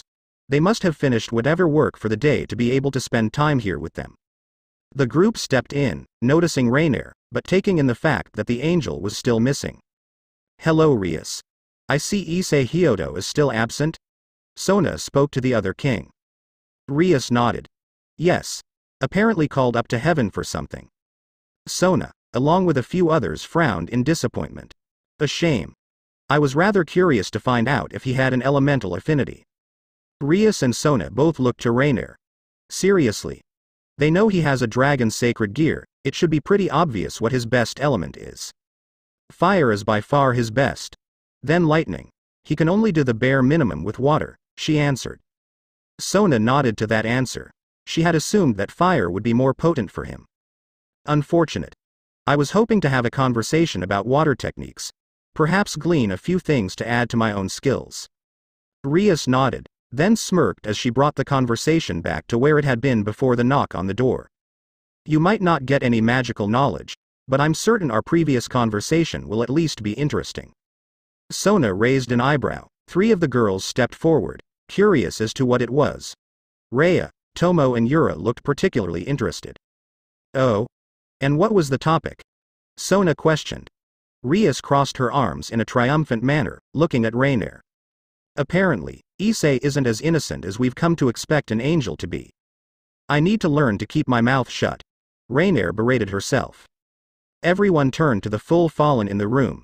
The only male on Sona's peerage looked especially concerned about what she would say, not surprising since he seemed to be as big of a horn dog as the majority of the males in this school. But it was too late to turn back now. She'd pretty much already let the cat out of the bag. Issei can't fall, she said with a sigh, Normally, Rainier would have reveled in the silence that she had instilled in the room. Leaving everyone speechless was almost always something to be proud of. But this time, it came from revealing her lover's secrets. She wasn't sure how he would take it. What? That's unexpected. Strange, Rias, Sona, and Kaneko spoke. Kiba looked uninterested in that fact, while Saji looked pissed. His hands were shaking at his sides, and his face was turning red. The others were speechless, their mouths hanging open. So, why you two have? Rainier nodded to the unasked question. Saji's face flushed a deep red in his jealously. Damn him. He gets light powers, and can have sex with a hot girl whenever he wants. That's totally unfair. Momo slapped the blonde boy on the back of the head for being so dense. Apparently, the white-haired girl was getting tired of him lusting after Rainier. Akeno looked particularly interested now that she knew that bit of information. The angel in their school not only couldn't fall, but had experience in the realm of her fetish? Have you and Issei been acclimated to that type of play? Akeno asked, not wanting to come out and say that she was picturing whips, chains, handcuffs, plugs, paddles and clamps. We've warmed him up to it. Rainier didn't realize what she'd said until it was too late. We? The entire group asked at once. Ah, fuckberries. The only positive thing that seemed to come from this encounter was that Akeno was talking to Rainier while actually looking at her. If it took exposing their sexual history to the girl to get her to open up a bit, Rainier was sure that Issei would understand. Hell, she looks so much like me, maybe he'd drag her in with us. Line break. She had been asleep far longer than Issei had expected. Well into the night that he brought Gabriel into the fifth heaven, he had fallen asleep in the chair beside her bed. At least the medical staff had actually come in after the first hour. They saw that Issei had pretty much done all that could be done until something changed. He changed bandages, monitored vital signs. Unless something out of the ordinary had popped up, he was completely capable of handling it. It was now well into the afternoon the day after, and Gabriel was finally starting to stir. Her vitals had been stable, almost unchanging for 10 hours. Her blue eyes finally fluttered open, her breathing becoming audible to a human range.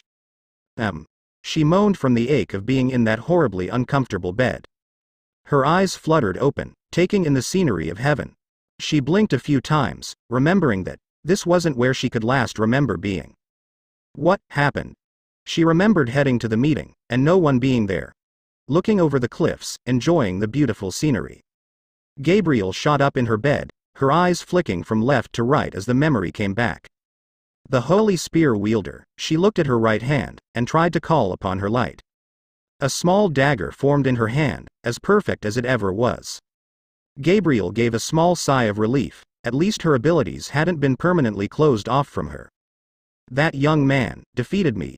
It was only then that she remembered who she had called, and the brief part of the fight she had witnessed. Did I succeed? Gabriel looked around the room she found herself in, noticing that she had cords and tubes attached to various places on her body. Towards where the door was, she saw her Joker sleeping in the chair, snoring lightly. He didn't appear to be harmed at all, which made her happy. Issei stirred in his chair, opening one eye to check on his king. Seeing her awake, he opened both his eyes and sat straight up in his chair. Have a good nap, master? He asked, tilting his head to each side, getting a satisfying pop. Gabriel frowned. She really hated how he referred to her. Slavery was not her intention. He was dying when she came to him. Sure, it may have been slowly, and wouldn't claim his life for another year, but it still would have happened. Do me a favor. Don't piss that guy off again, all right? Gabriel just stared at him, trying to find the right words to start the conversation she'd been wanting to have for a long time. It was embarrassing, really. She was the messenger of God, and here she was, having trouble finding the right words to deliver to one under her command. Issei took her silence as her not wanting to have idle chit-chat with him. Right, down to business then. I stalled him long enough that he left to go do something he deemed more important than killing a seraph. Fixed you up as best I could after bringing you here, called your queen to fill her in, and get an update on her search. She's got nothing, by the way. Monitored you throughout the night, since the idiots here took forever to do anything. His neutral expression turned towards the ceiling, trying to recall any other important information. And that's it. You should be fully healed in a day or so. Issei stood up, wanting to get back home. Gabriel stopped him as he was almost to the door. Wait. Her hand was stretched out, like she wanted to grab for him. When he turned around, she hadn't really thought of what to say yet, so she went with the obvious. How has your mission been going? She asked kindly. He rose an eyebrow at her. She had never asked him about anything before his report on a mission was done. If there was anything to report, he would have already mentioned it. It was how their relationship worked. Regardless, she was his king. She had asked him a question, and Issei would answer. Well enough, I suppose. They've been accommodating. No real trust has been established yet. 2 in the Citri peerage are more friendly than the rest. Issei's eyes narrowed a tad as he thought about one particular bit. Although, it was news to them when I said I'm Diedreg's host. Gabriel widened her eyes. You revealed yourself as the Red Dragon Emperor? Issei nodded slightly. Yes. Because none of you bothered to tell me that they weren't given the same amount of information on me as I was on them. This conversation was quickly heading where it always did. She would say something to try and break the ice, and it would lead into something that she and the other seraphs had thought would be easily understood. And as usual, Issei disagreed. I don't understand, Master. You want peace, you send me to this school to befriend them. And yet, you withhold information that could lead them into trouble. We didn't think that you would reveal yourself. You lose any element of surprise should things not work out. Issei scoffed at her reasoning. Did the Devil Kings know? Gabriel nodded. Then what possible element of surprise would there be if things had gotten that bad where I needed to bring Diedreg out? Those are 2 of the Satan's siblings. If an altercation broke out, do you think that those 2 wouldn't get involved? He was getting angry again, and things had started off relatively well too. Issei gave a heavy sigh. He was tired, and didn't want to argue with her right now. Clearly we have different perspectives on this. Leaning back into his chair, Issei rubbed the bridge of his nose. Gabriel watched him sadly. She had been berating herself for the way she'd treated him for months now. If not for the way Azazel spoke of her Joker, she'd have continued believing that he acted this way to all of the supernatural. There was a tone of friendliness in the fallen leader's voice. It wasn't just his normal nonchalance either. He spoke as if they had been friends for ages. Then she was told about the devil that Issei was friends with, only further opening her eyes. Why are you so angry with me all the time, Eyes? All I want is to fix things. She needed to know. After the revelation given to her, she had seen the way he interacted with the fallen angel woman that he was now betrothed to. She had been looking for ways to atone for her wrongdoings. The way that Issei had suggested wasn't in her power, and she had no other ideas so far. Issei opened his eyes, one eyebrow raised, like the question should have had an obvious answer. Seriously? You don't even have a clue. You took away my humanity without my permission. You told me you only did it because of Diedreg. You imprisoned me because I wanted to save the lives of children being murdered by a deranged church official and a rogue angel turned fallen. His voice was getting more heated as he listed off the offenses. You turn me into an at-will slave for Aya. You risk my life with crazy-ass missions because the others can't be lost. I was a child in your care, and I was treated like I didn't matter. You and the Seraphs made me turn away from Tosca and filled her head with bullshit. How dare you let her think that I don't care about her?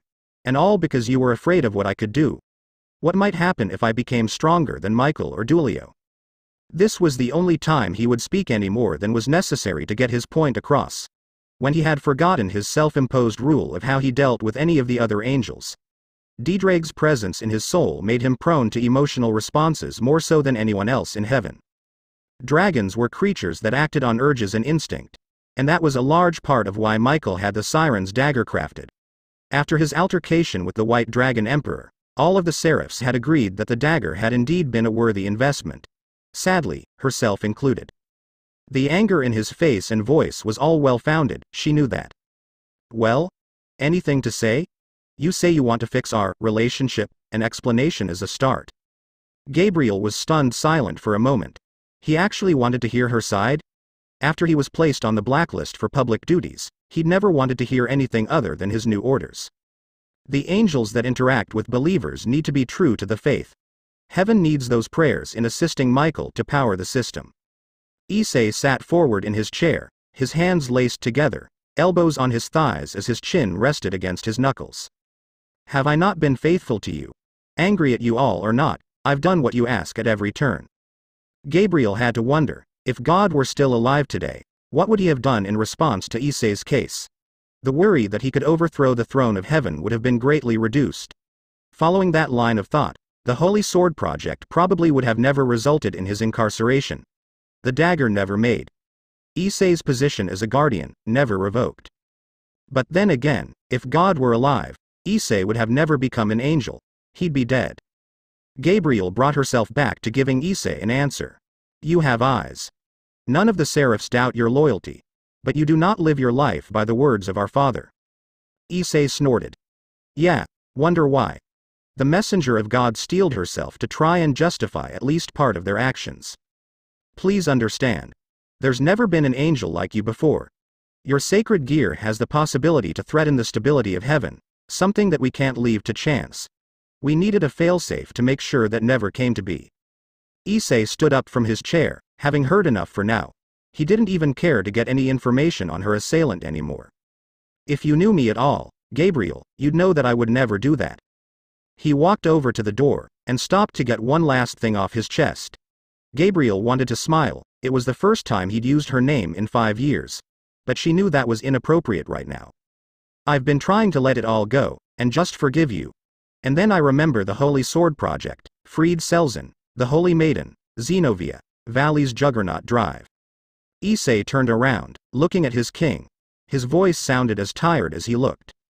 Each time, you chose their side over mine. Each time I was proven to be in the right. But nothing changes. It used to be painful, seeing you take the Seraph's side. Now it's just exhausting hoping that it'll ever be different. Line break. Issei teleported back to the orc room, figuring that since school hadn't been out for that long yet, Rainier would still be there. She was the first person he saw, sitting on the edge of the couch closest to the door. Her face relaxed when she saw him appear from the cross. Other than the ever-present lustful look that Saji gave her, the rest had been fine. It was just a habit of hers, to be nervous around devils by herself. Issei smiled towards Rei. Hey Rei. I hope your day went well. She nodded. Then Issei saw the stares that he was getting from the rest.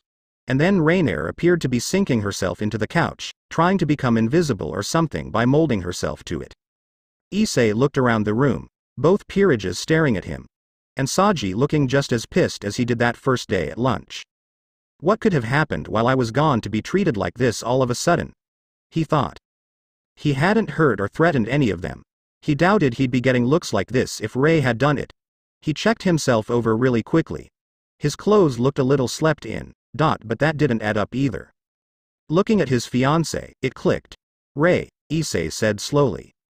She gave him the sweetest smile she could muster. Yes? Issei crossed his arms, tapping his fingers against the forearm. What did you say to them?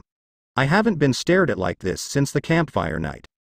A few of the devils looked interested in whatever story was attached to that comment. Maybe they're just in awe of the flashy entrance. Rei tried to evade giving up the answer. Based on the looks he was getting, particularly from Saji, that was highly unlikely. Issei sighed and sat on the couch with her. He leaned back and closed his eyes. This was much better than the stiff chair in the medical ward in heaven. The room was still silent. As his body felt like a wound-up spring from the tension built up over the last 24 hours, he posed the question to the rest in the room. Since Rei seems reluctant to tell me what she said, anyone care to fill me in? There was a shuffling sound behind him. 2 hands laid themselves on his collarbone and started kneading away the stress. Based on the feeling of the slender fingers, and the soft round objects pressing lightly into the back of his head, it was either Rias, Akeno or Tsubaki. Rias had been sitting at her desk last he looked. And Tsubaki seemed like the least likely to do something like this. So that left Akeno. Akeno, your hands are fucking magical. Issei groaned out. The way she rolled her fingers along the knots was pure bliss. The hands stopped for a moment before continuing. She must have been surprised that he had guessed it was her so quickly without looking. And how did you guess it was me? Her tone was playful, like she wanted him to admit that he had been checking her out all week or something. Issei guessed that she must still be looking to get Rei jealous or something, or to fluster him. Good luck with that. Based on the position of your fingers, and your breasts pressing against my head, it could only be you Rias or Tsubaki. Pervert. He could hear Kaneko mutter, Issei gave a pleased groan as he responded to the accusation. I have a healthy appreciation of the female body, thank you very much. He debunked her words with a clinical reasoning that surprised the devils at how paranoid it sounded. I make it a habit to remember body types, never know who you'll meet in a dark alley.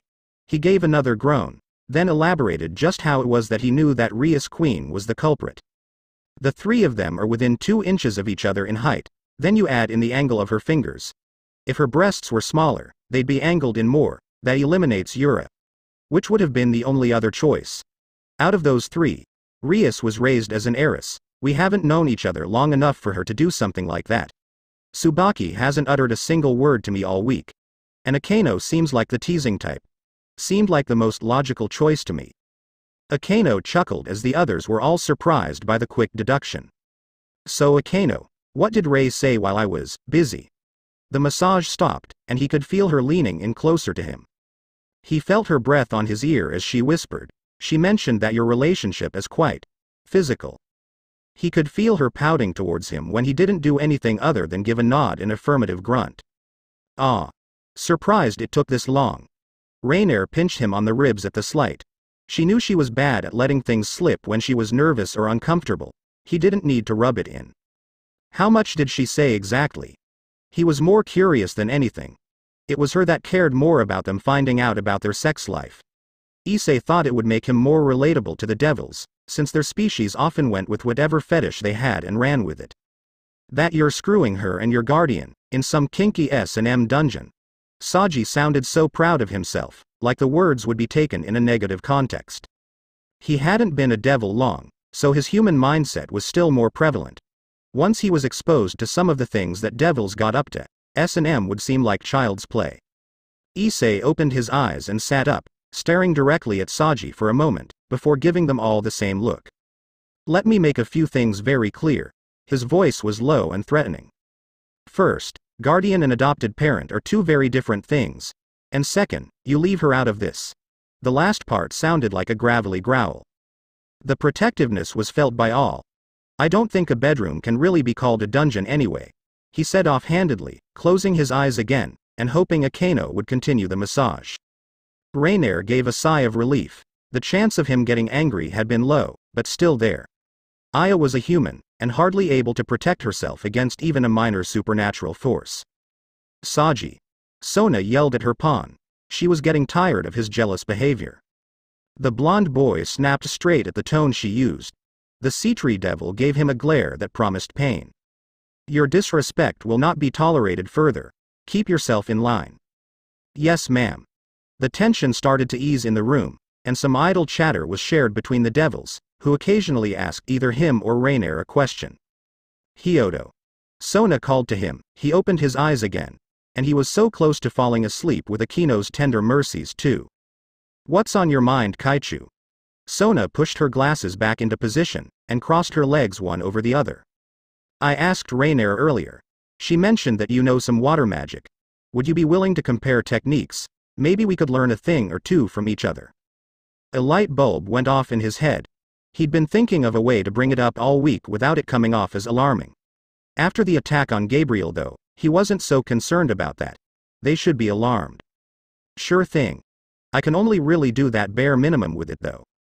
Issei tapped his chin, trying to make it sound like this was a spur-of-the-moment idea, instead of something he'd been planning all along. Actually, why don't we just do an overall training? I was always taught that you learn more about a person as they put their all into a fight, than just through conversation. Rias perked up at the mention, seeing an opportunity to be presenting itself to her. She saw that her queen was looking at her, clearly thinking the same thing. If he can help us get stronger, I might have a chance to break free. Akeno was already a part of her family when she found out about the arranged marriage. Just the other day, they went through the contract in its entirety, and found one loophole she could use. A rating game. She could fight for her freedom. There were 2 glaring problems though. Riser was nearly undefeated, and had a full peerage. She had 4 members, one of which was sealed away. Even if she had a full peerage, there was still Riser himself and his regeneration. As Rias was mentally deliberating on how to use this training to free herself, Sona continued the conversation. Not that I mind the idea, But what purpose would this serve in relation to our factions? It will show that we're not just saying that we want peace, but actively doing something to preserve it. We train to better not only ourselves, but to fight beside each other. Make no mistake, at some point, someone is going to come along that doesn't like the idea of the three factions being at peace. They will come here to try and disrupt it. As Sona looked over to see what Rias thought about the idea, she saw that her friend and fellow king was spacing out. When they each found out about this test, that was a thought that came up. One group that for certain would want to do something to stop any peace from coming, would be the old Satan faction. They both knew that others would share the same mindset. Plus, if either of you ever plan on getting in that raiding game scene the underworld seems to love so much, wouldn't it be a good idea to start preparing now? Rias came out of her introspection and her eyes bore into Issei, wondering if he had figured out what her current problem was. He had been given much more information than her or Sona, so they couldn't rule it out. Maybe he was baiting her into saying something? Issei saw the way the redhead looked at him suddenly, and wondered if she was related to the side objective that Gabriel had given him. She wouldn't have told him about it when she did, if it didn't pertain to his current situation. There was one thing he knew that all devils respected and listened to. Power. A show of strength was more effective than the best logical argument. The way that Rias looked at him, made Issei think that she was the one that would need that show of power. But why? End. We're going to skip the Asia rescue mission part. Instead, the characters involved in that will be a part of the Excalibur arc. Next chapter, Issei learns more about Gabriel and her encounter with Cao Cao, and we meet Riser. I changed the scene from the preview in last chapter a little bit. And the talk between Issei and Kiba will happen. First, previous ch4 of 8 next. Chapter 5. Aya and Aya rubbed at her temples, trying futilely to get the throbbing to go away. Maybe if you didn't drink yourself under the table last night, you wouldn't be so hungover, her partner Aiko said teasingly. Aiko Kagari was just a tad taller than her, and a year younger. She had taken to dyeing her shoulder-length hair maroon, for reasons that Aya didn't understand. Although it did look nice with her forest green eyes.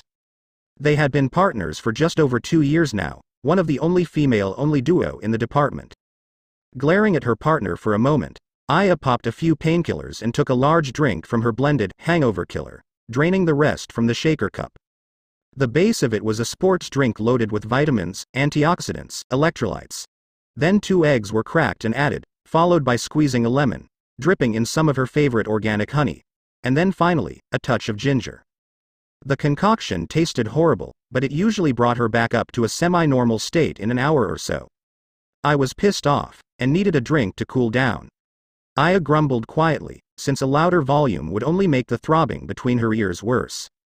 Pulling into the parking lot of an empty department store, Aiko gave her partner a curious glance after stopping, keeping the battery of the car on to listen to the radio for any needed responses. It doesn't seem you stopped at one drink. Aya pulled the handle to recline her seat as far it would go, looking to rest a bit and let the drink work its magic. She didn't answer the remark from Aiko. She tried to clear her head, as thinking about why she was upset only made her stomach queasy and head throb. There was silence for about 10 minutes. It wasn't uncomfortable. The two of them were able to just be around each other with no need for idle noise. Are you mad at Issei for something? Aiko spoke up, her curiosity finally getting the better of her. Aya groaned as she sat back up, pushing her sunglasses to stay in place. No, yes, maybe. Raising an eyebrow, Aiko waited for the rest of the answer. Sighing, the hungover woman gave in to her partner's silent demand. I'm a little upset with him, but more so with Gabriel. She's left him alone for the past 6 months, and he'd been pretty happy. She's called for him 3 times in the last week. Each time he comes back in a sour mood. Aiko nodded, knowing that the woman Aya talked about was the source of many of the young Mon's problems. Being stuck in close contact with someone for hours on end usually meant that you shared a lot about your life with each other after a while. What did Issei do that you're mad at him? Aya sank back into her seat, an angry look on her face. Proposed to Rei. She said quietly. Aiko was stunned, her eyes wide. At least now she understood what part of the problem was. Aya had a near obsession with Issei, from what she could tell. The woman almost never went out for drinks with coworkers, and always went straight home to be with him. There were 2 occasions where she'd been able to get her partner to go out with a few other officers. both of which were when Issei had been out somewhere. Each of those times, Aya had nearly broken the hands of a man that had gotten a little handsy.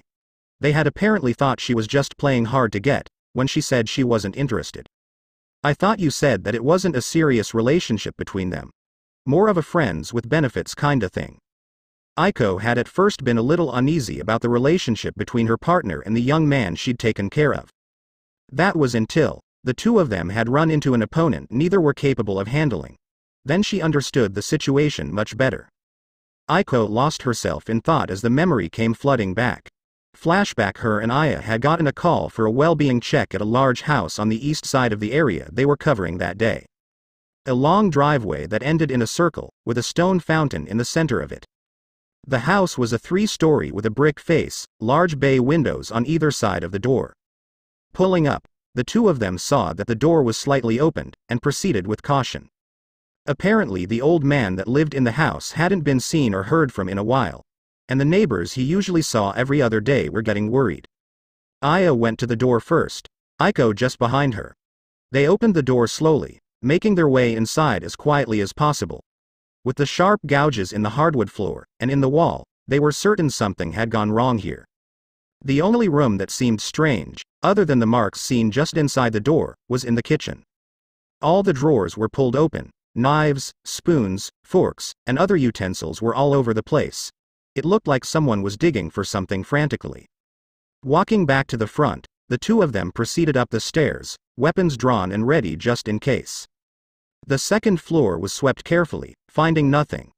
Dusty bedrooms that hadn't been used in probably over a decade, an office with so much clutter that a path needed to be formed to get to the other side.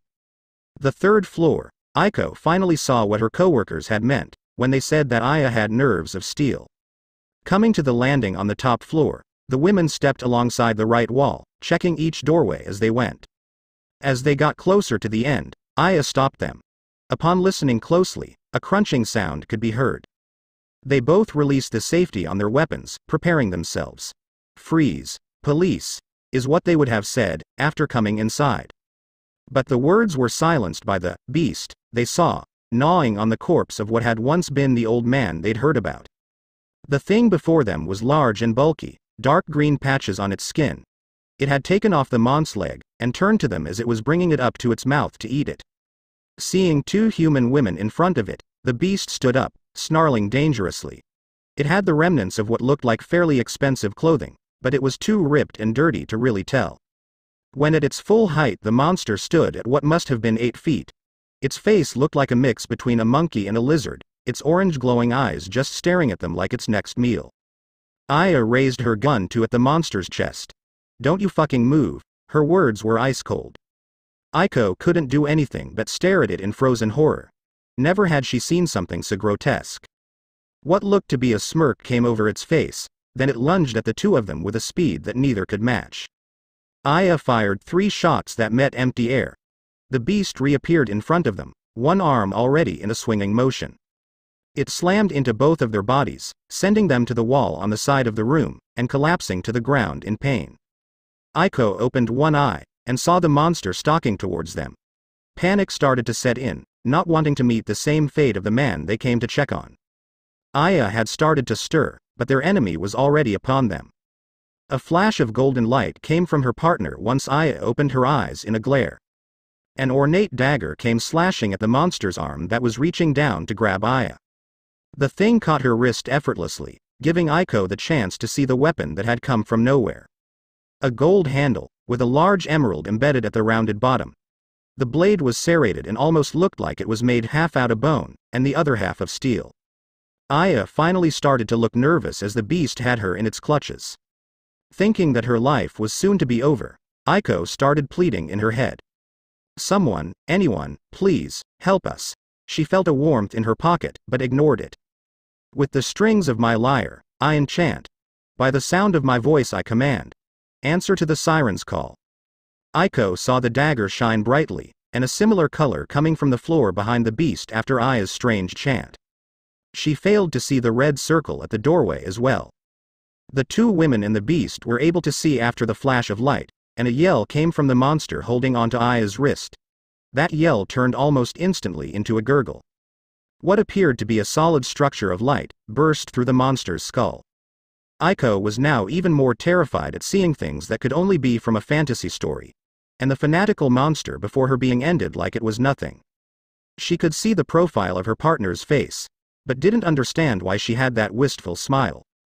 The beast had started to fall forward towards Aya, only to be stopped by whatever had appeared behind it, and was then thrown away to the side. Aiko gasped at what she saw. A teenage boy, around 15 years old she could guess. He stood there with concern written all over his face. He stood shirtless and wet, his baggy pajama pants having moisture on them as well, clearly having pulled them on just before arriving here, probably just after bathing. What surprised Aiko was the 8 wings coming from his back, along with the halo above his head, and on the right side of his chest was a mark glowing the same gold that the dagger had. A ring of feathers, with some sort of old-looking string instrument in the center. She cringed, as it looked like it was carved into his chest with a blade. The teen boy knelt down to Aya, bringing her into a tight hug, which she easily returned. The strange events of the last few minutes had left her unable to speak, her human mind overloaded with things that she had written off as fiction. "Were you called here as well?" she heard the boy say, still looking at Aya. Both him and her partner looked over to the doorway. She followed their line of sight, and saw another young man, taller than the winged one. Black hair, violet eyes, and a build that screamed of hidden strength. His face was just north of neutral, as he watched the scene that had played out before him. You arrived just before me, so I stayed out of your way. I figured an 8-winged angel was more than enough." The boy nodded to the other. "I see. Was this one not reported to be in the area?" After a moment, the black-haired male answered, "Not sure. I don't hold any human realm territory, so I wouldn't have been told if the stray was here. Which makes me wonder, how did a human get a flyer of mine?" End flashback. Aiko brought herself out of her memory of how she met Issei and Cyraorg, and looked over to her partner. "So are you and Issei not an item anymore?" Aya scoffed at the thought. "Him and I will be together until one of us dies. No one can change that. Not Ray, not Gabriel.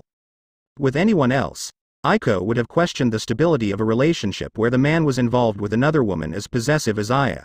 But Aiko knew that supernatural people operated differently. She'd heard of how devils reincarnated people as their servants, and if a devil had sex with their servants, there was nothing that person's spouse could say or do about it. And Ray's okay with that. Her tone was a little more edgy than she meant it to be. Aya caught onto it, but didn't let it affect her own. She nodded, then her face grew sour. "Yay, from what she said, it's more likely that he'll have others too." Even through the thick sunglasses, Aiko could see the glare that Aya had. Ray mentioned some of the girls in the new school that Gabriel transferred him into. Apparently they're warming up to him rather quickly. Fucking sluts. It still boggled her mind. How did women from that walk of life accept that their husband would almost undoubtedly sleep with others? She had the facts, but the ideology behind it still confused her. "I still don't get how those women can be alright with that." She voiced her confusion. Aya was rubbing her temples again. "I asked Issei that same question before. Apparently, there's about a 5-to-1 female-to-male ratio. Issei is almost guaranteed to have women pining after him his whole life. A multi-partner relationship is all that some of them have ever known." She sounded defeated, reluctant, and afraid at the end. Aiko didn't like it when her partner acted like this. It made the rest of their shift awkward. She reached over and squeezed her partner's shoulder. A small bit of understanding suddenly coming to her. It was really only applicable in this situation, and with only one other woman in mind. "Even I know that he'd never do anything to purposely hurt you, and I've only met the guy a few times.